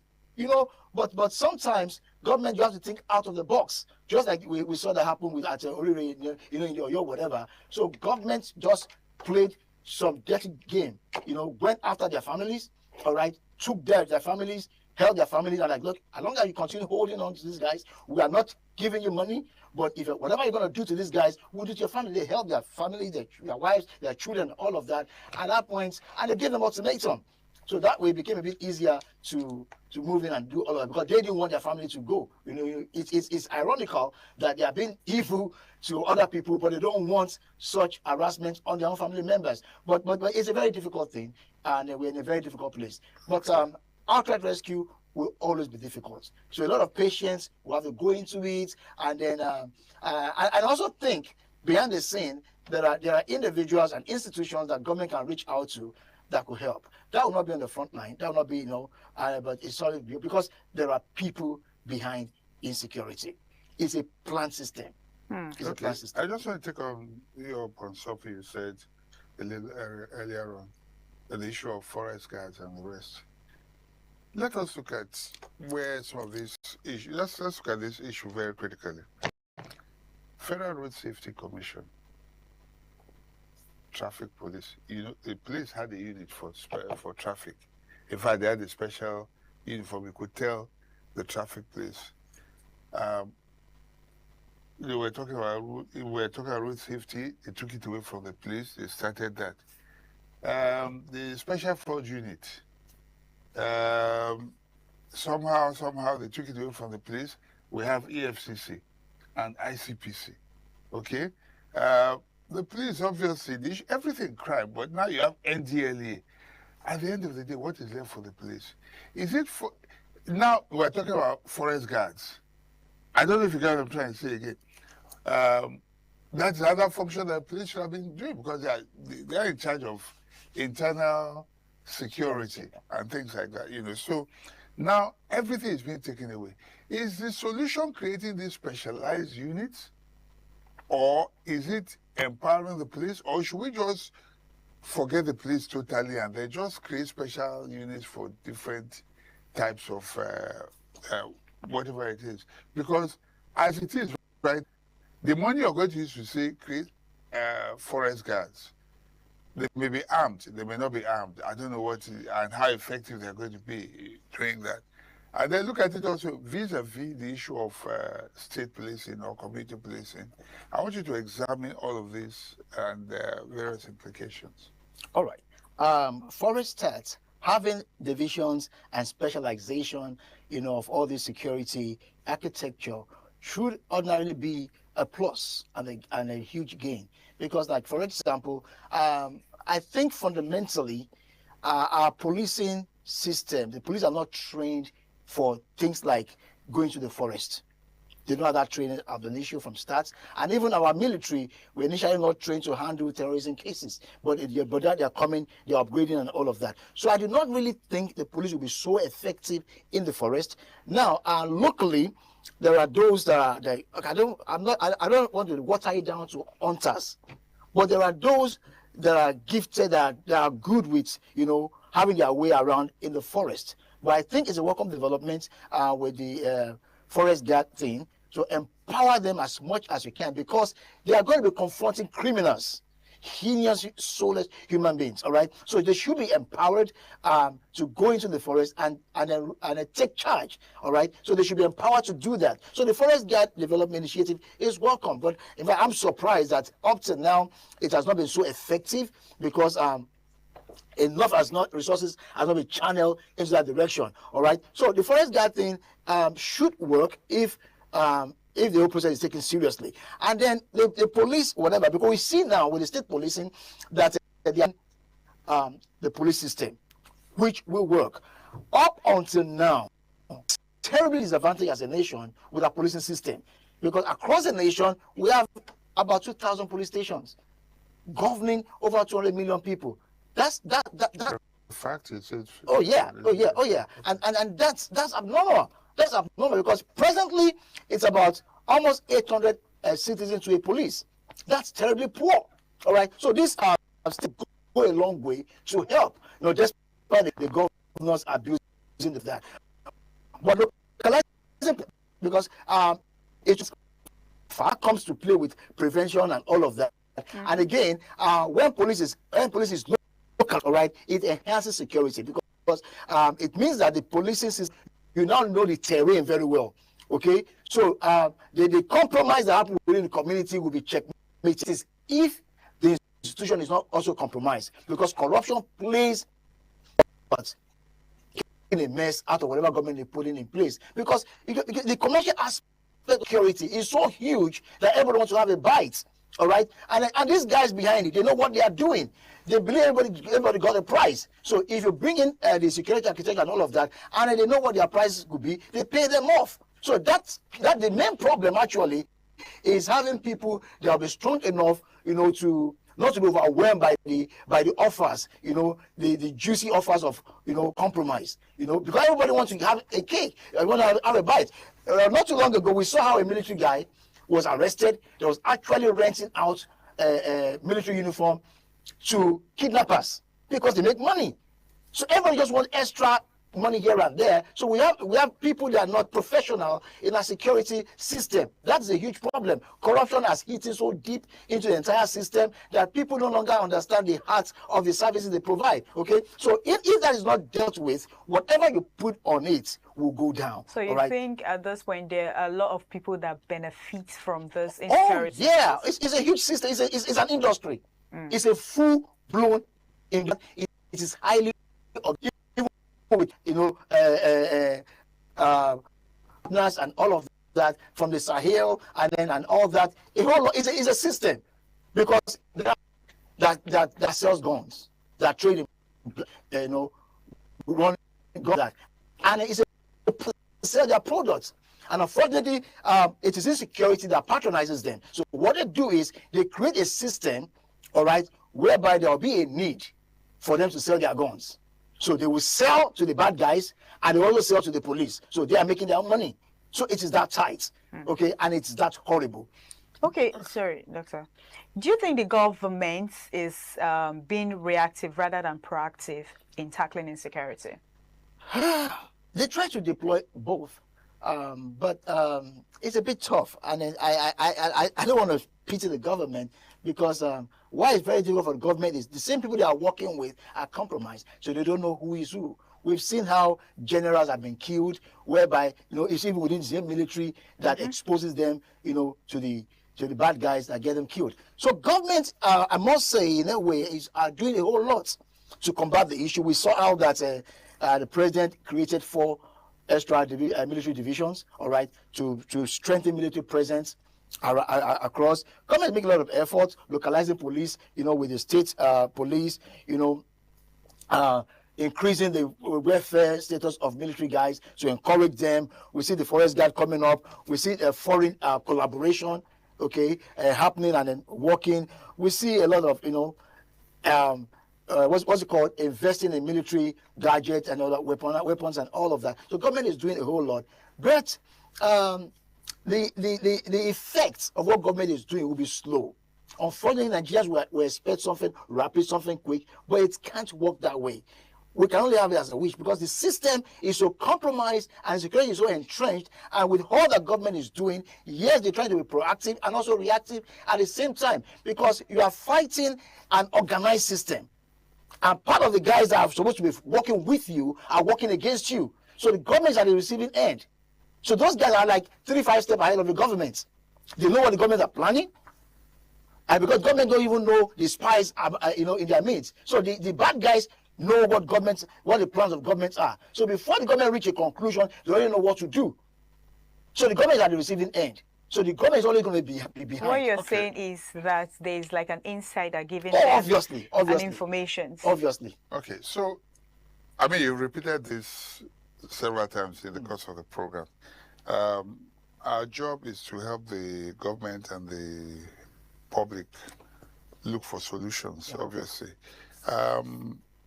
How do you think, knowing this problem, yes, sir. We all know it now, we have said it, this issue of compromise within the system, it happens in many places, there are always black sheep here and there, but how can this be effectively tackled? Because we cannot continue this way. Yeah. And if we go on this way, you and I are at even greater risk on a daily basis as the days go by. So, knowing that there are moles within the system, knowing that it is an organized crime and all that, what is the way forward? How can it be effectively tackled, in your opinion? I would think there will be 3 channels that government can deploy to tackle this compromise within the system that aid insecurity. Number 1 would be the sincerity of government to lead by example, all right, so that Nigerians can, that reflection can rub on Nigerians, all right, so that Nigeria can see a need to be serious with the nation. When you feel that the government care for you and the government is serious, you are likely going to take that shape, that direction.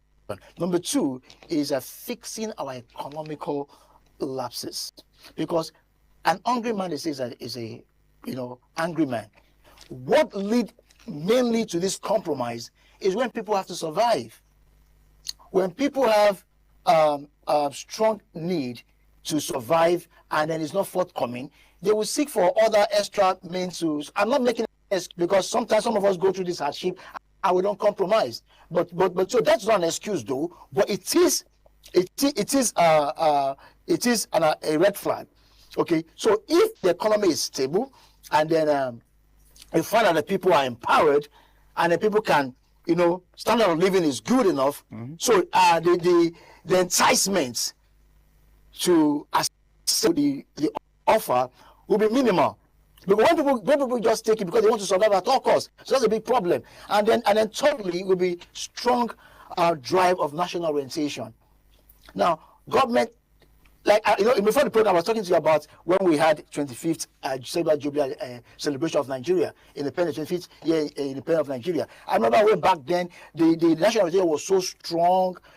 I fell in love with Nigeria. Going by the theme of the song and all of that. So they could sell national orientation to us and we could buy it. But today, the national orientation is in comatose. You know, there is no drive for you to love Nigeria, consciousness, for you to be at, you know, for you to think you owe Nigeria service. Everybody is distant from that. Nobody think about that. Okay, our thinking has been bastardized.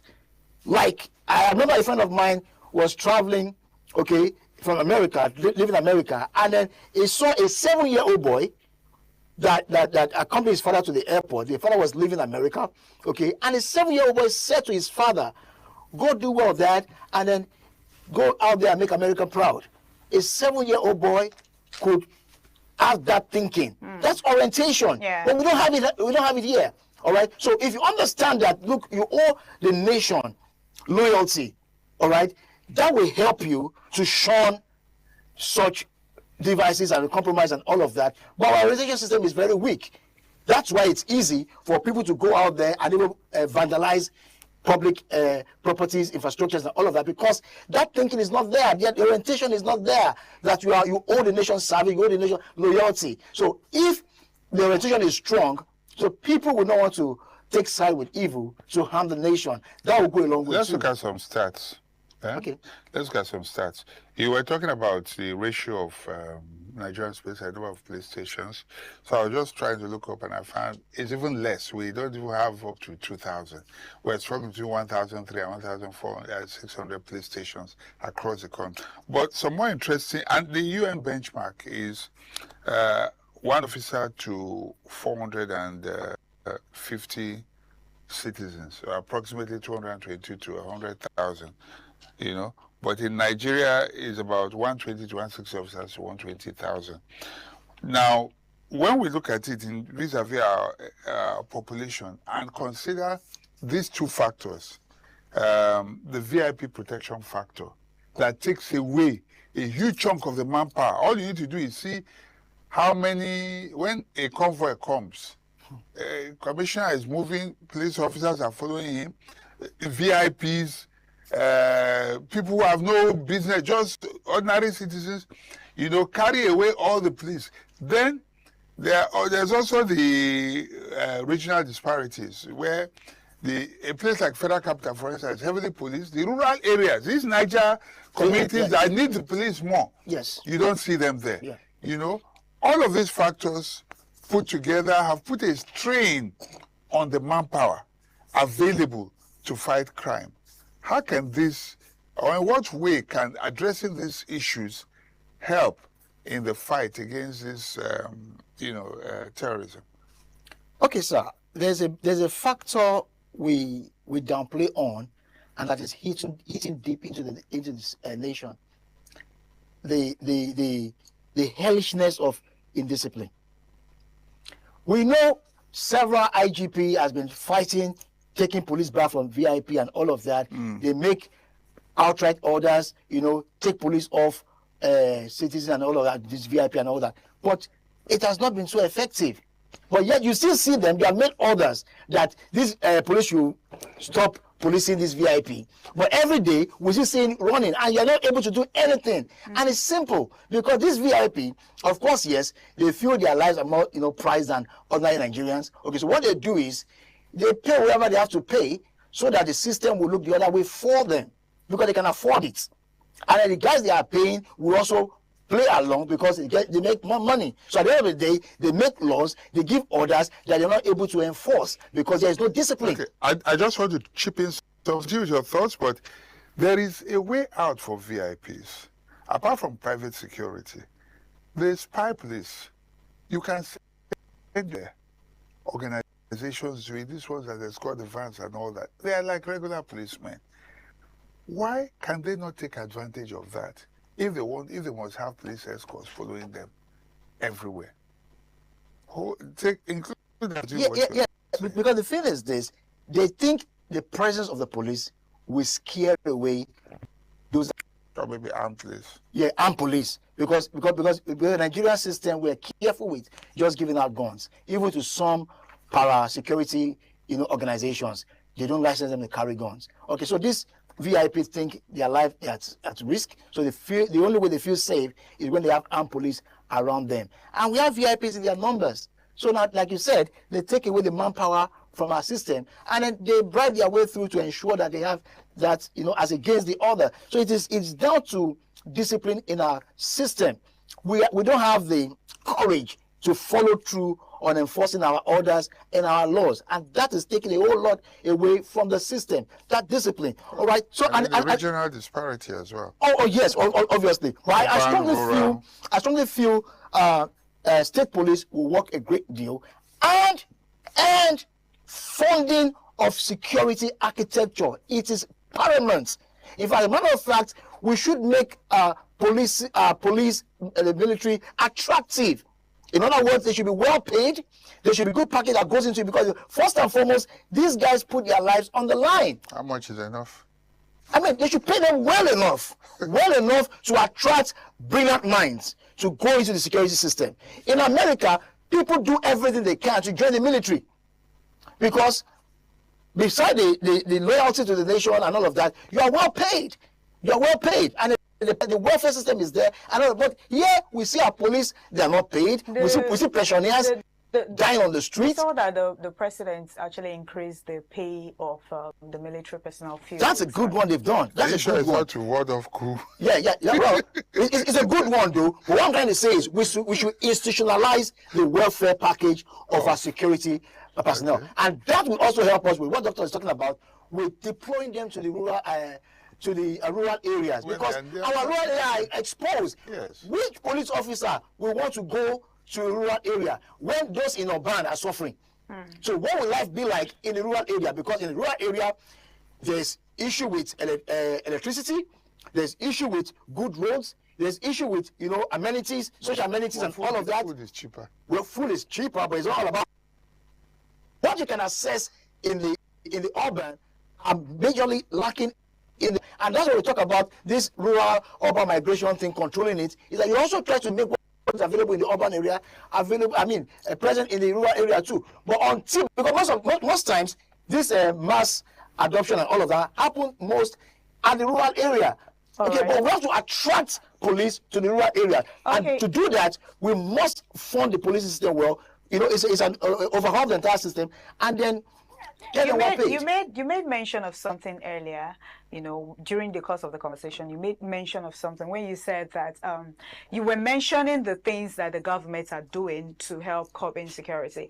But remember, a particular president said if insecurity is more than 24 hours, it means the governments are aware. And also, you made mention that there are lots of people that benefit from this whole insecurity issue.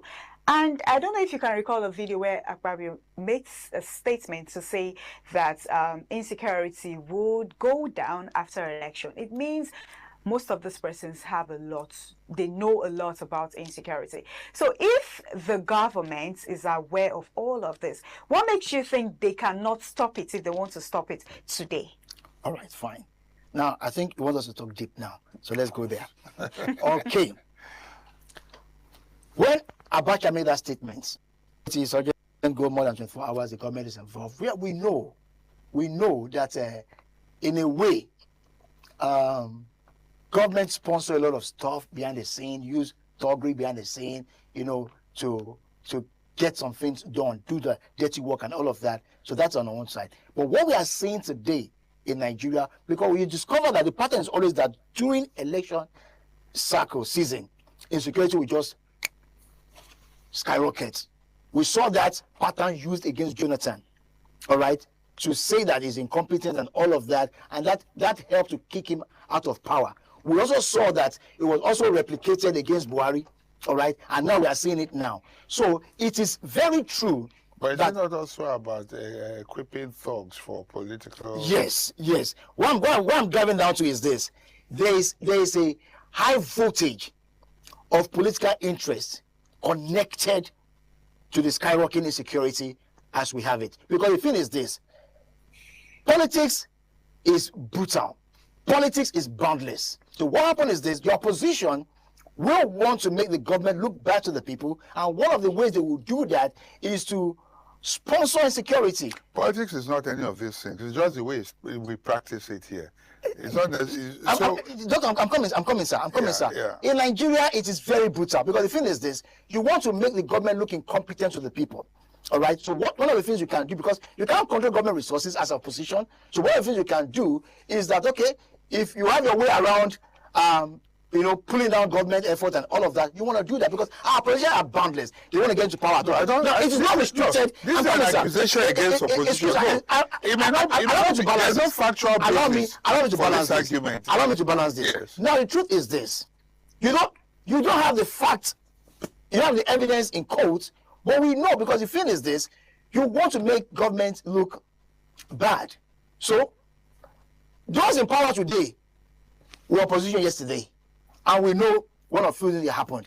Those in opposition today will get into power sometimes later. You understand this game? It's very dirty and very ugly. So there is a pathway of opposition around it.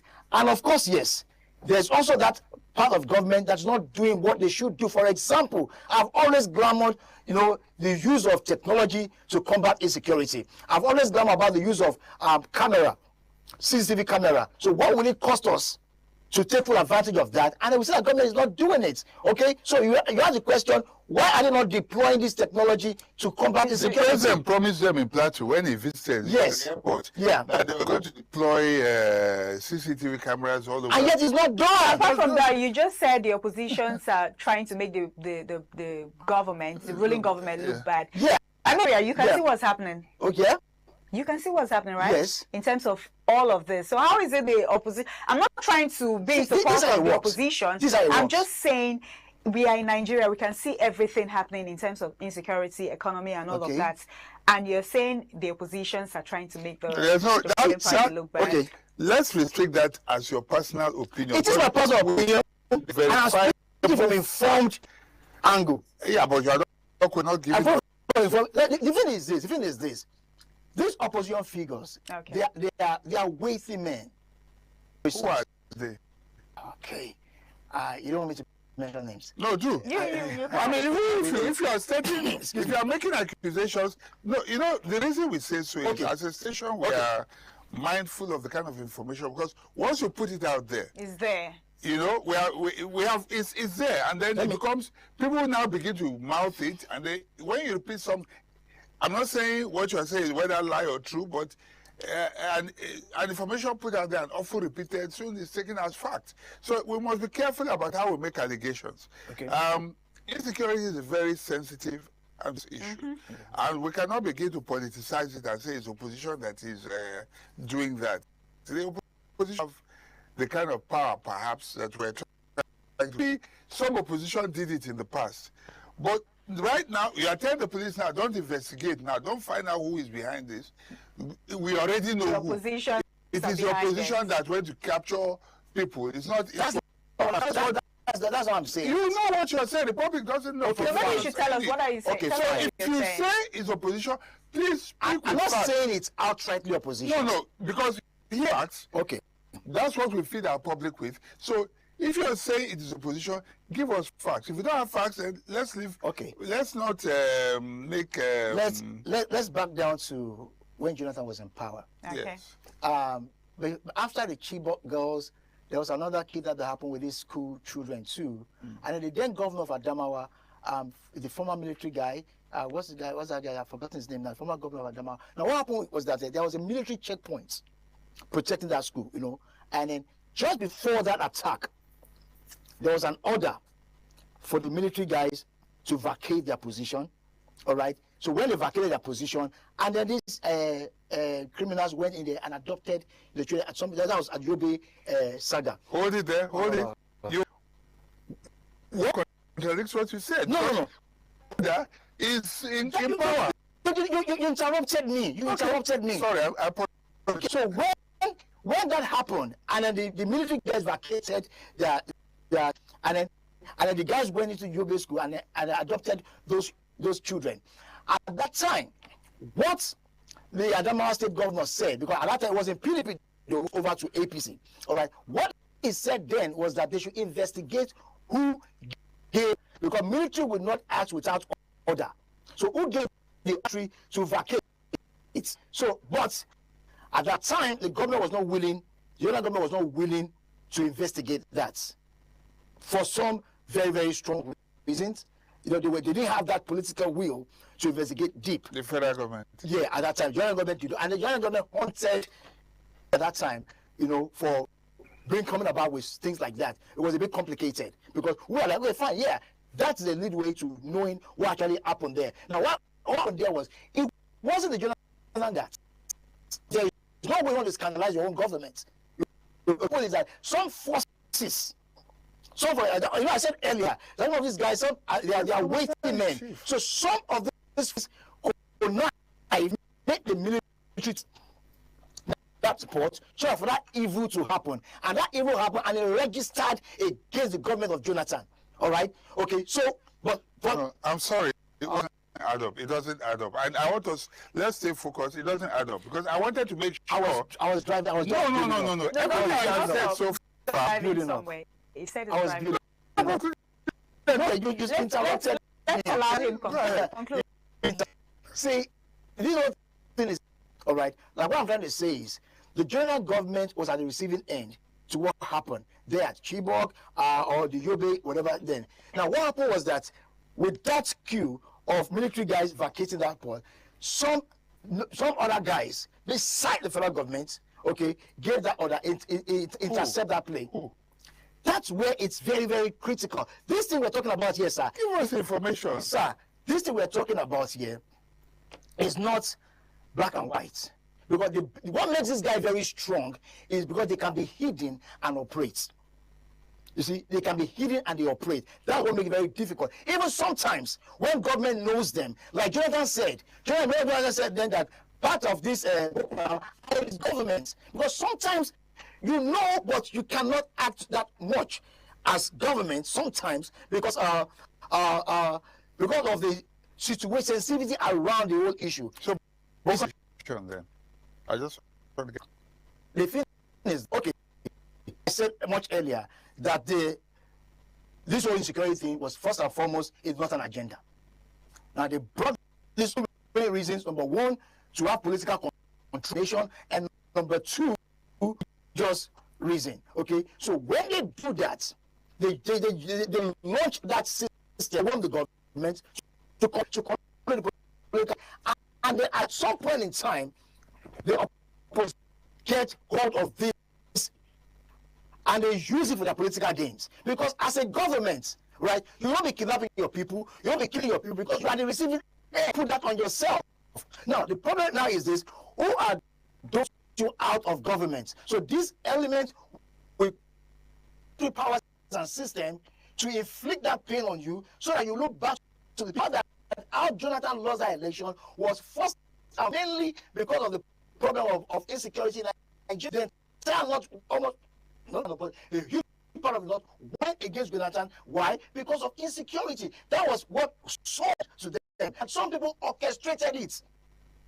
Now politicizing. No, now you're politicizing insecurity. And that's what we don't do in the station. Now you're politicizing. We cannot be speculating. You have to speak facts, give proper information. Well, see, the reason is that. Sorry, don't be. Just deal with me. We are a responsible station. Yes. What the information we give to our public, we want to be sure that they are factual, verifiable, not in the realm of speculation. You understand?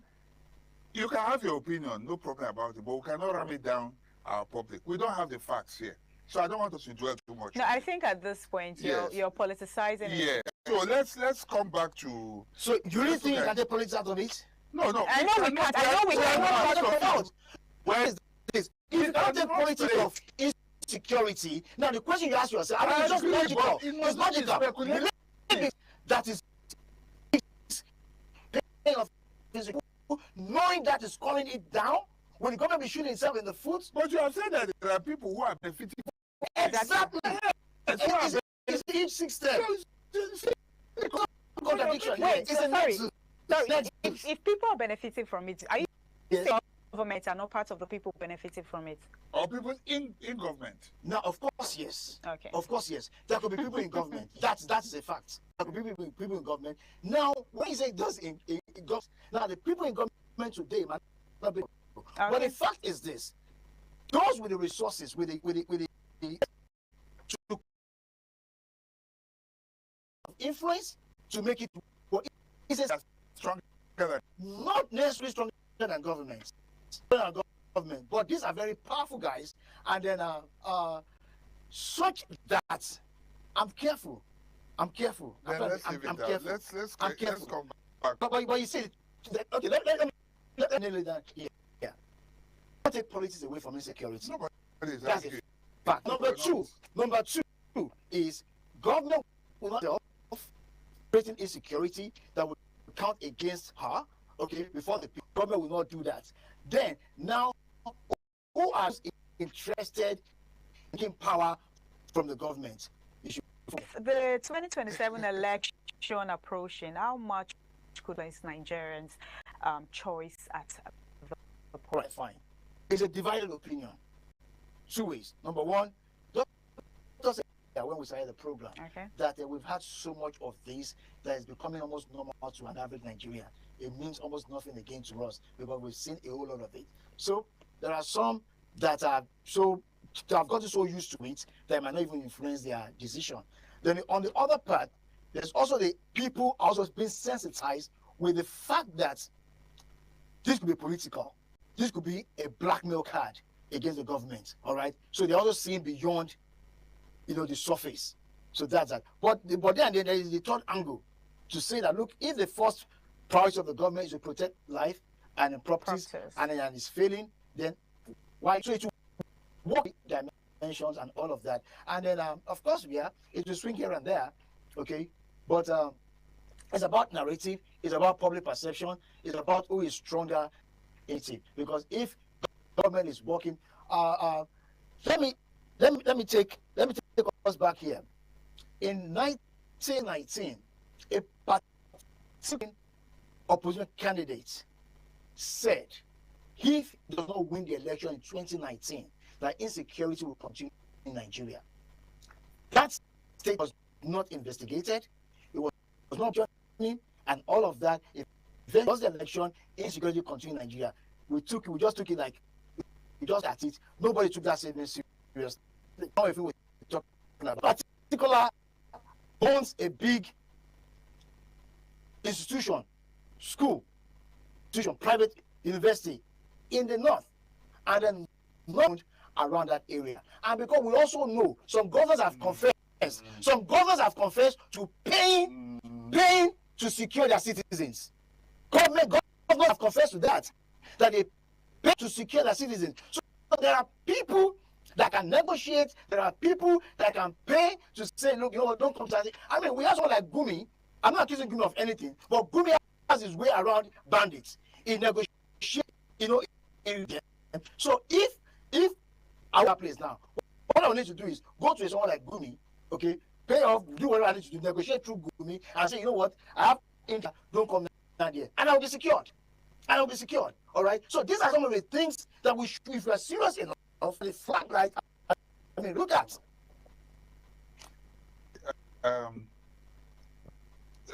Points are there. The public will decide how they want to take it. But the president has given an order as commander-in-chief. Yeah. Go and rescue these people. Yes. And we saw the results, which means that if government is resolved, they will triumph in the end. Yeah. And the president is not smiling anymore, which means whoever is responsible, whether it is bandits, it is business bandits, it is politicians sponsoring bandits, the president has given a marching order. How effective is this? We've seen Oyo. How effective do you think this will be? And going forward, what steps do you think the president should take as commander-in-chief, who is sworn by the Constitution to protect the lives and properties of all Nigerians within the Nigerian territory and perhaps beyond?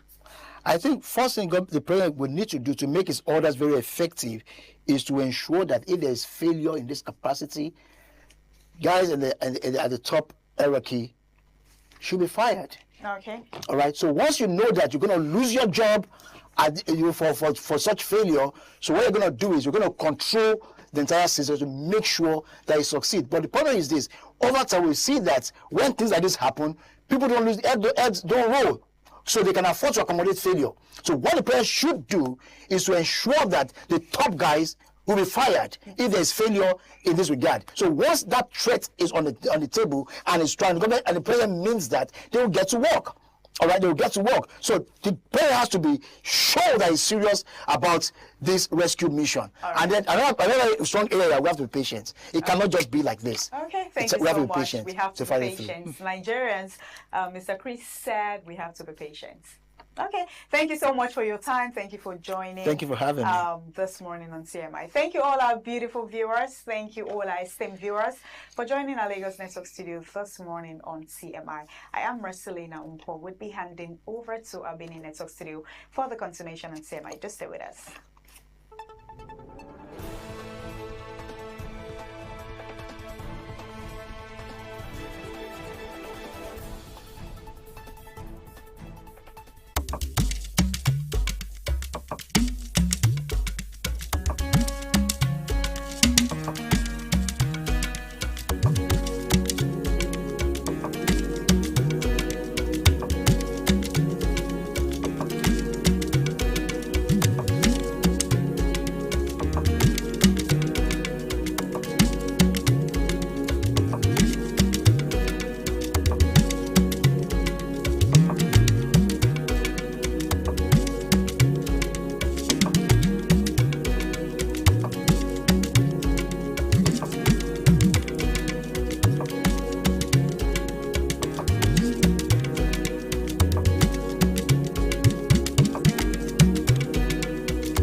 ITV, certainly the best.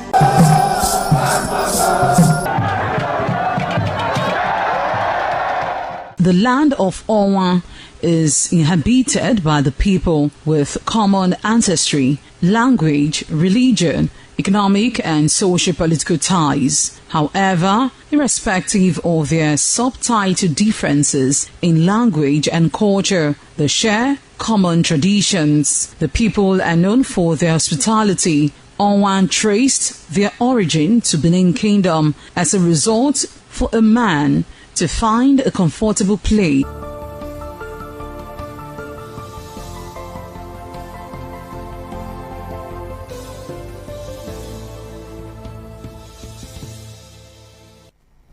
A beautiful morning to you and welcome to the news update at this hour on Independent Television.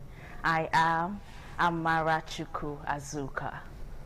Women empowerment remains a key driver to economic growth, as access to the right tools and financial support can help individuals become self-reliant while improving the well-being of their families.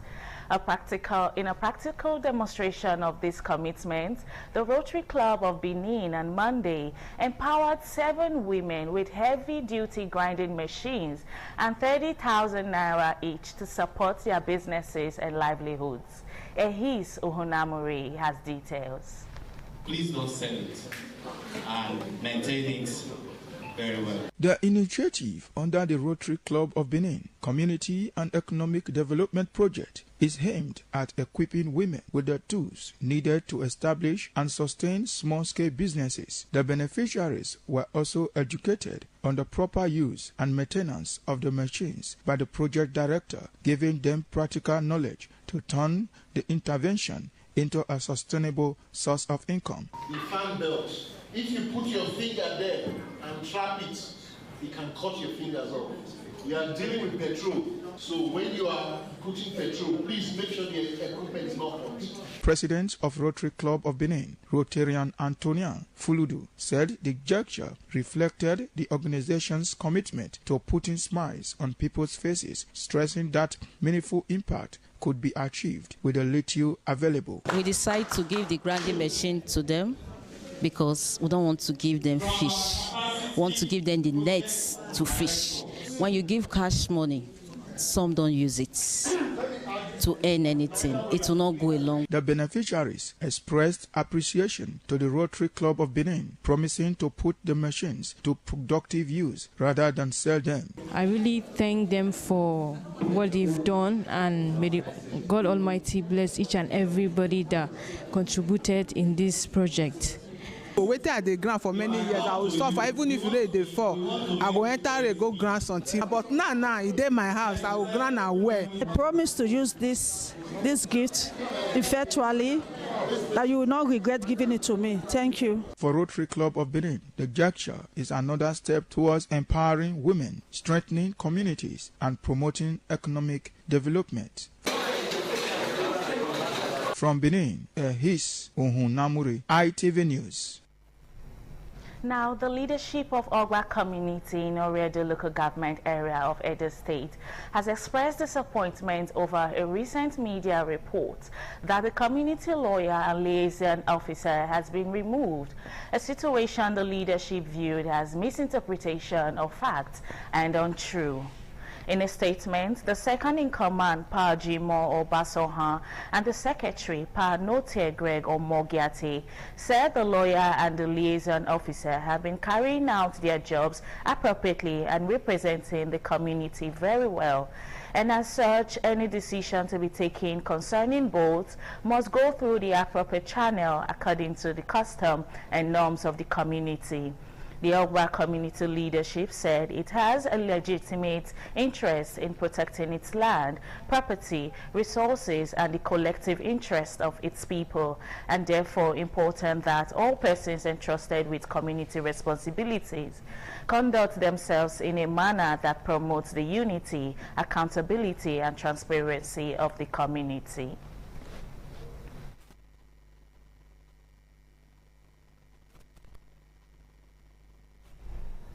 Away from that, Muslim faithfuls in Benin City and Warri Delta State have commemorated the birthday of Prophet Muhammad, known as Eid al-Mawlid, with lectures highlighting his life, teachings, and enduring legacy. The commemoration held on Tuesday at Ring Road Mosque featured religious lectures, prayers, and reflections on the significance of the occasion. Patience Osariogura reports.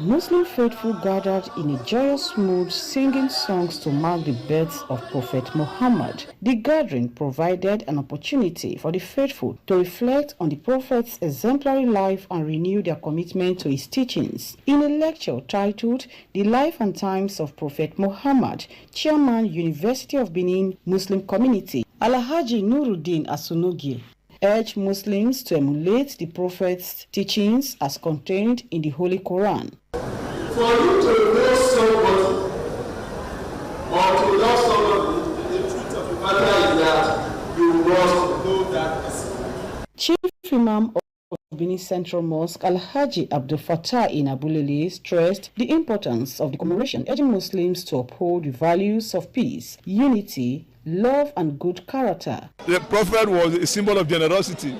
When you are celebrating like this, you also remember the poor, the helpless ones, those who are facing precarious situations. The chief imam of Warri Central Mosque, Alhaji Abdurrashid Ajisefi, said the Eid al-Maulud signifies the birth of Prophet Muhammad, which is the final arrival of Messenger of God, according to the Quran. Because of the enjoyment, what we enjoy in Islam and all those things make us to celebrate Prophet Muhammad himself. Other Islamic scholars, including Mr. Ismail Inabulele and chairman of the Edo State Council for Islamic Affairs, Alhaji Abdulaziz Igbinidu, highlighted lessons from the life and teachings of Prophet Muhammad. I've also been taught to read the scripture, that is the glorious Quran, and work with it, and then love my neighbor as myself, because I'm not seeing my creator. If you are a good Muslim, the first thing you are supposed to do is to also try to emulate all the good work of Prophet Muhammad. The federal government declared Tuesday public holiday to enable Muslim faithful across the country to celebrate Eid al-Maulud. From Benin, Patience Osaugiwa, ITV News. Moving on, the Esama of Benin and Honorable Romanian Consul to Edo and Delta, His Excellency Sir Chief Gabriel Osawaro Igbinedia, has encouraged Nigerians, especially the Muslim faithful, to evaluate their relationship with Allah and one another while striving to promote righteousness, compassion, and peaceful coexistence. Sir Chief Dr. Gabriel Osawaro Igbinedio, who handed down the piece of encouragement in a message for 2026 Eid al-Maulud celebration, he personally signed on Tuesday and expressed gratitude to Almighty Allah for granting the people the opportunity to witness another commemoration of the birth of the Holy Prophet Muhammad. And that brings us to the end of the news at this hour. Many thanks for watching. I am Amara Chukwu Azuka. Good morning. ITV.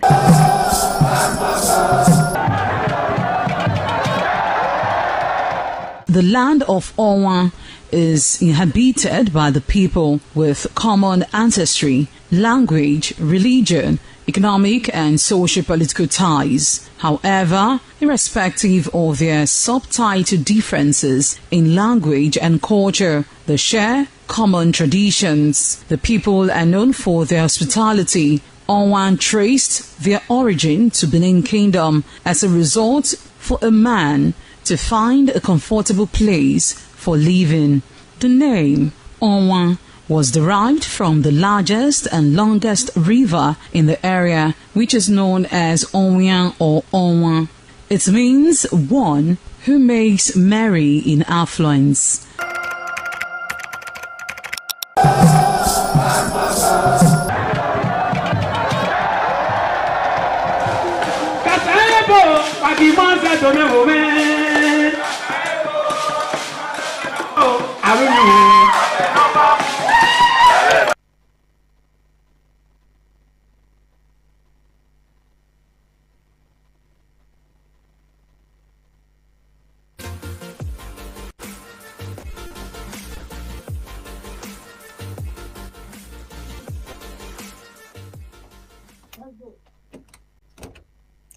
Many thanks for rejoining on TMI this beautiful morning. I am Marcelina Nkwo. It is TMI Socials, where we talk about trending stories making waves on social media, and of course, to get to hear people's reaction about each story. So during the NBA conference yesterday, Very Dark Man made a statement which he later apologized. You know, he called military corrupt, and one of the personnel there, you know, stood up to say, if Very Dark Man can sit down here to say all military are corrupt, it is as good as saying all lawyers are corrupt too. He can't with evidence. Although after everything, he later apologized, you know, for making that statement. But this particular video has a lot of people talking different reactions on social media. Take a look at the video before we go to the reactions. Cannot sit down here and make some sweeping statements that are without any proof, without any evidence. And I want to put it on record. I want it to be on record that, please, can I have silence, please? Okay, I'll go on and say what I have to say. if very dark man will sit here and say that all military are corrupt, it's as good as saying all lawyers are corrupt. Okay, so let that be clear and let it be established that if you say that all men are corrupt, then all lawyers are corrupt. So I also want to put it on record firmly that the only institution in this country that is holding this country, the only institution. Interesting. Let's take a look at people's reaction concerning this particular video. This user says, this is what we are saying. He said the military and police is corrupt. The government is corrupt. He didn't say all personnel working with these bodies. Okay, interesting. Let's take a look at another reaction. The military are not corrupt. I can beat my chest on that. They are just pressured and used by our dirty politicians. Okay, this other user in the comment says, the military representative is missing the point. Very Darkma is speaking the minds of millions of Nigerians who watched the defense budget balloon every year while insecurity gets worse. You don't need a law degree to see that someone is benefiting from this endless crisis. He didn't. It says, let us admit our bad character. All offices in Nigeria are corrupt. All ministries are corrupt. Let us do the right things now. God bless Nigeria. Interesting. Okay, this other user says, VDN has talked without fact. How can he come in public to say all military are corrupt without evidence? You are indirectly saying all Nigerians are corrupt. Why not use some? Education matters. This is why VDM should consider going to school while doing his jobs. It needs education. That was too harsh. This person says, if lawyers are offended, they should fix the broken judicial system that makes ordinary citizens rely on social media influencers for justice instead. Okay, for justice. Let's take a look at another story. Like I said earlier, when he made the statement, he later apologized.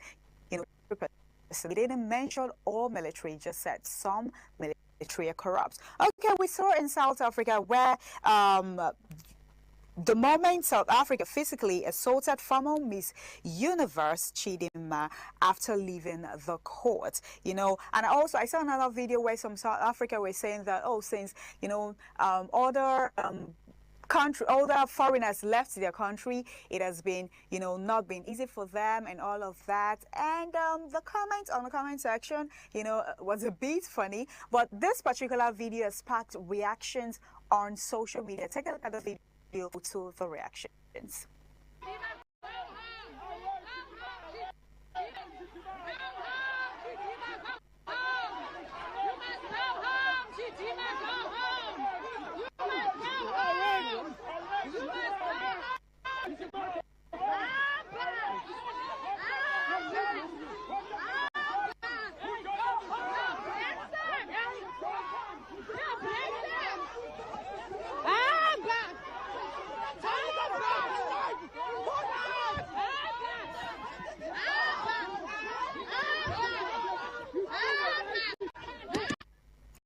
Really serious, trust me. Let's take a look at people's reaction. This user says, even if she wins this case and a South African citizenship is perfected, with this level of hostility against her, she won't in that country. Okay, that is for that. As other users say, savage and asks, why are Nigerians quiet about their own? This is why you all are being punished by APC. Okay, straight bullet to the APC. Let's take a look at another reaction. She should just leave this country. It is not worth a life because things might not end well. Those people don't seem educated. She should be wise and do the needful before it is too late. Okay, that is for that. What the heck is she still doing there? This is like going back to a toxic ex who used you as a punchy bag. Make we just come out mouth for a matter. Anything she see, she go collect them like that. Okay, interesting. That is for that. Is that a user on access. So what am I supposed to do with this? After a Nigerian was gave her a safe haven, but she still choose humiliation like it is a must perform ritual. Can't she just stay put in Nigeria where she's wanted? Interesting. That is for that. I don't think SA deserve to be in other people's country too.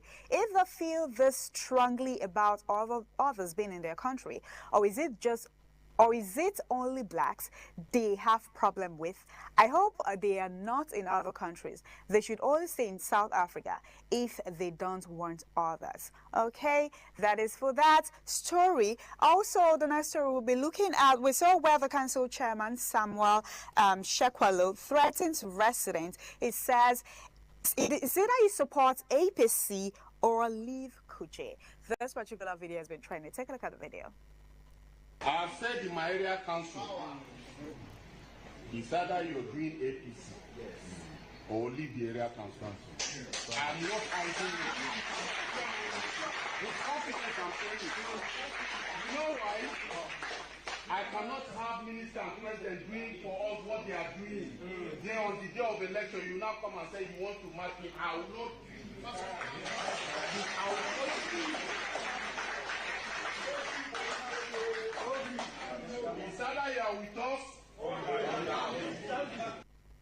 Where's democracy in Nigeria? I mean, forcing people to either support APC or leave. Let's take a look at Nigeria's reaction to the story. This person said, people like this shouldn't be in a civil society because when you are political too, you say things the way like us, you have politicians that backed you. God will expose everyone associated to make this country worse. Interesting. Let's take a look at another reaction. Threatening to kick people out of their homes over politics is pure abuse of power.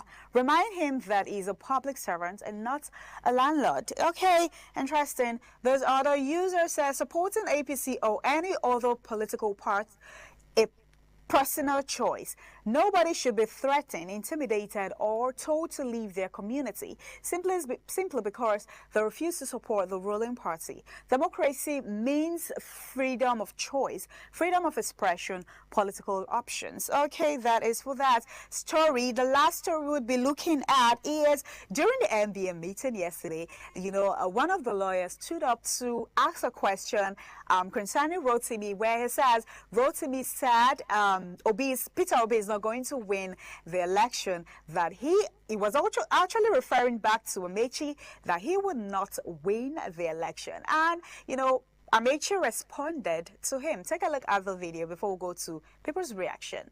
This one goes to Your Excellency, Mr. Rotimi Amechi. You made bold to say that Mr. Showore cannot win the presidential election. With all due respect, I also make bold to say that, with all due respect, sir, you also cannot win the presidential election. Why can't all of you come together to have one party? Okay. Because we have Mr. Peter Obi is the most popular of all the candidates here. So why can't you come together and give him the support to go against the status quo? Thank you very much. To ask where he comes from. Where he comes from will give you the reason why he's asking the question. But again, among the opposition, the Atiku Amechi ticket appears to be the bright. If you look in this hall, I'm the politician. Don't shout.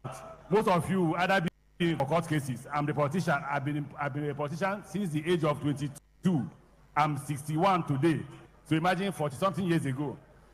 Now, wow. Okay, let's take a look at people's reactions. User says, in my honest opinion, disrespectful. You cannot say that a former governor, a former minister of the federal and current VP candidate, but I am happy about the fact that the masses can ask these questions, but we should do it in a respectful manner. Thank you. All right, let's take action. Obi was very popular during the last election than even Atiku defeated him to come out second. Rivers people will vote massively for AA because of Amechi. Obi can't win election in Rivers, not even in the north, south, west, no go. It will know the truth. All that This other person says, Amechi didn't get embarrassed. The young only exposed his own naivety.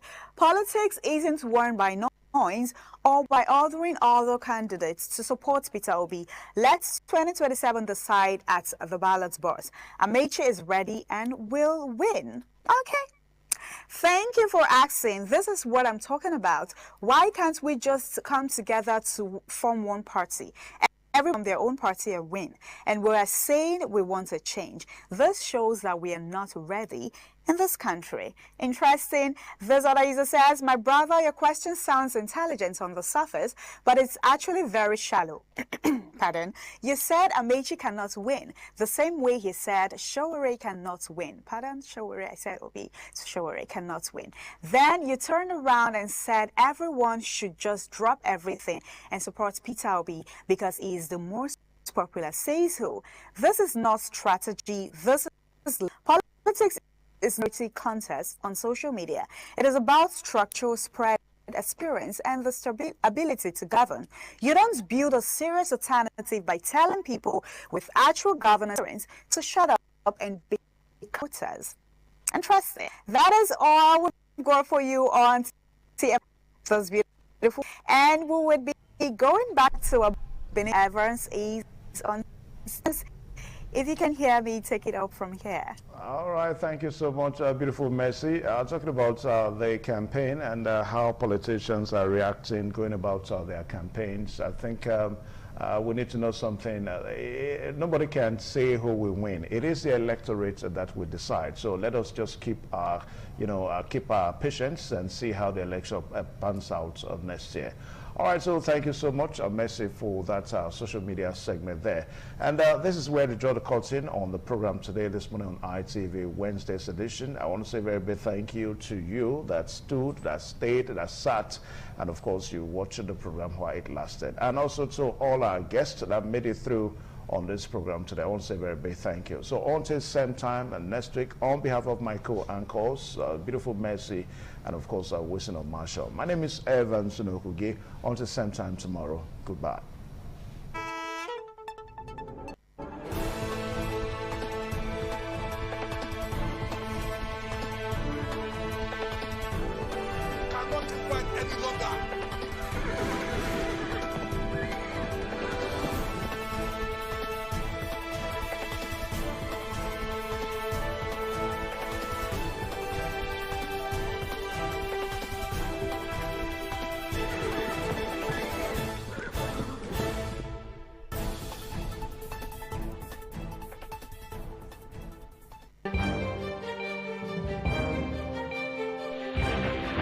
This is ITV. Certainly the best.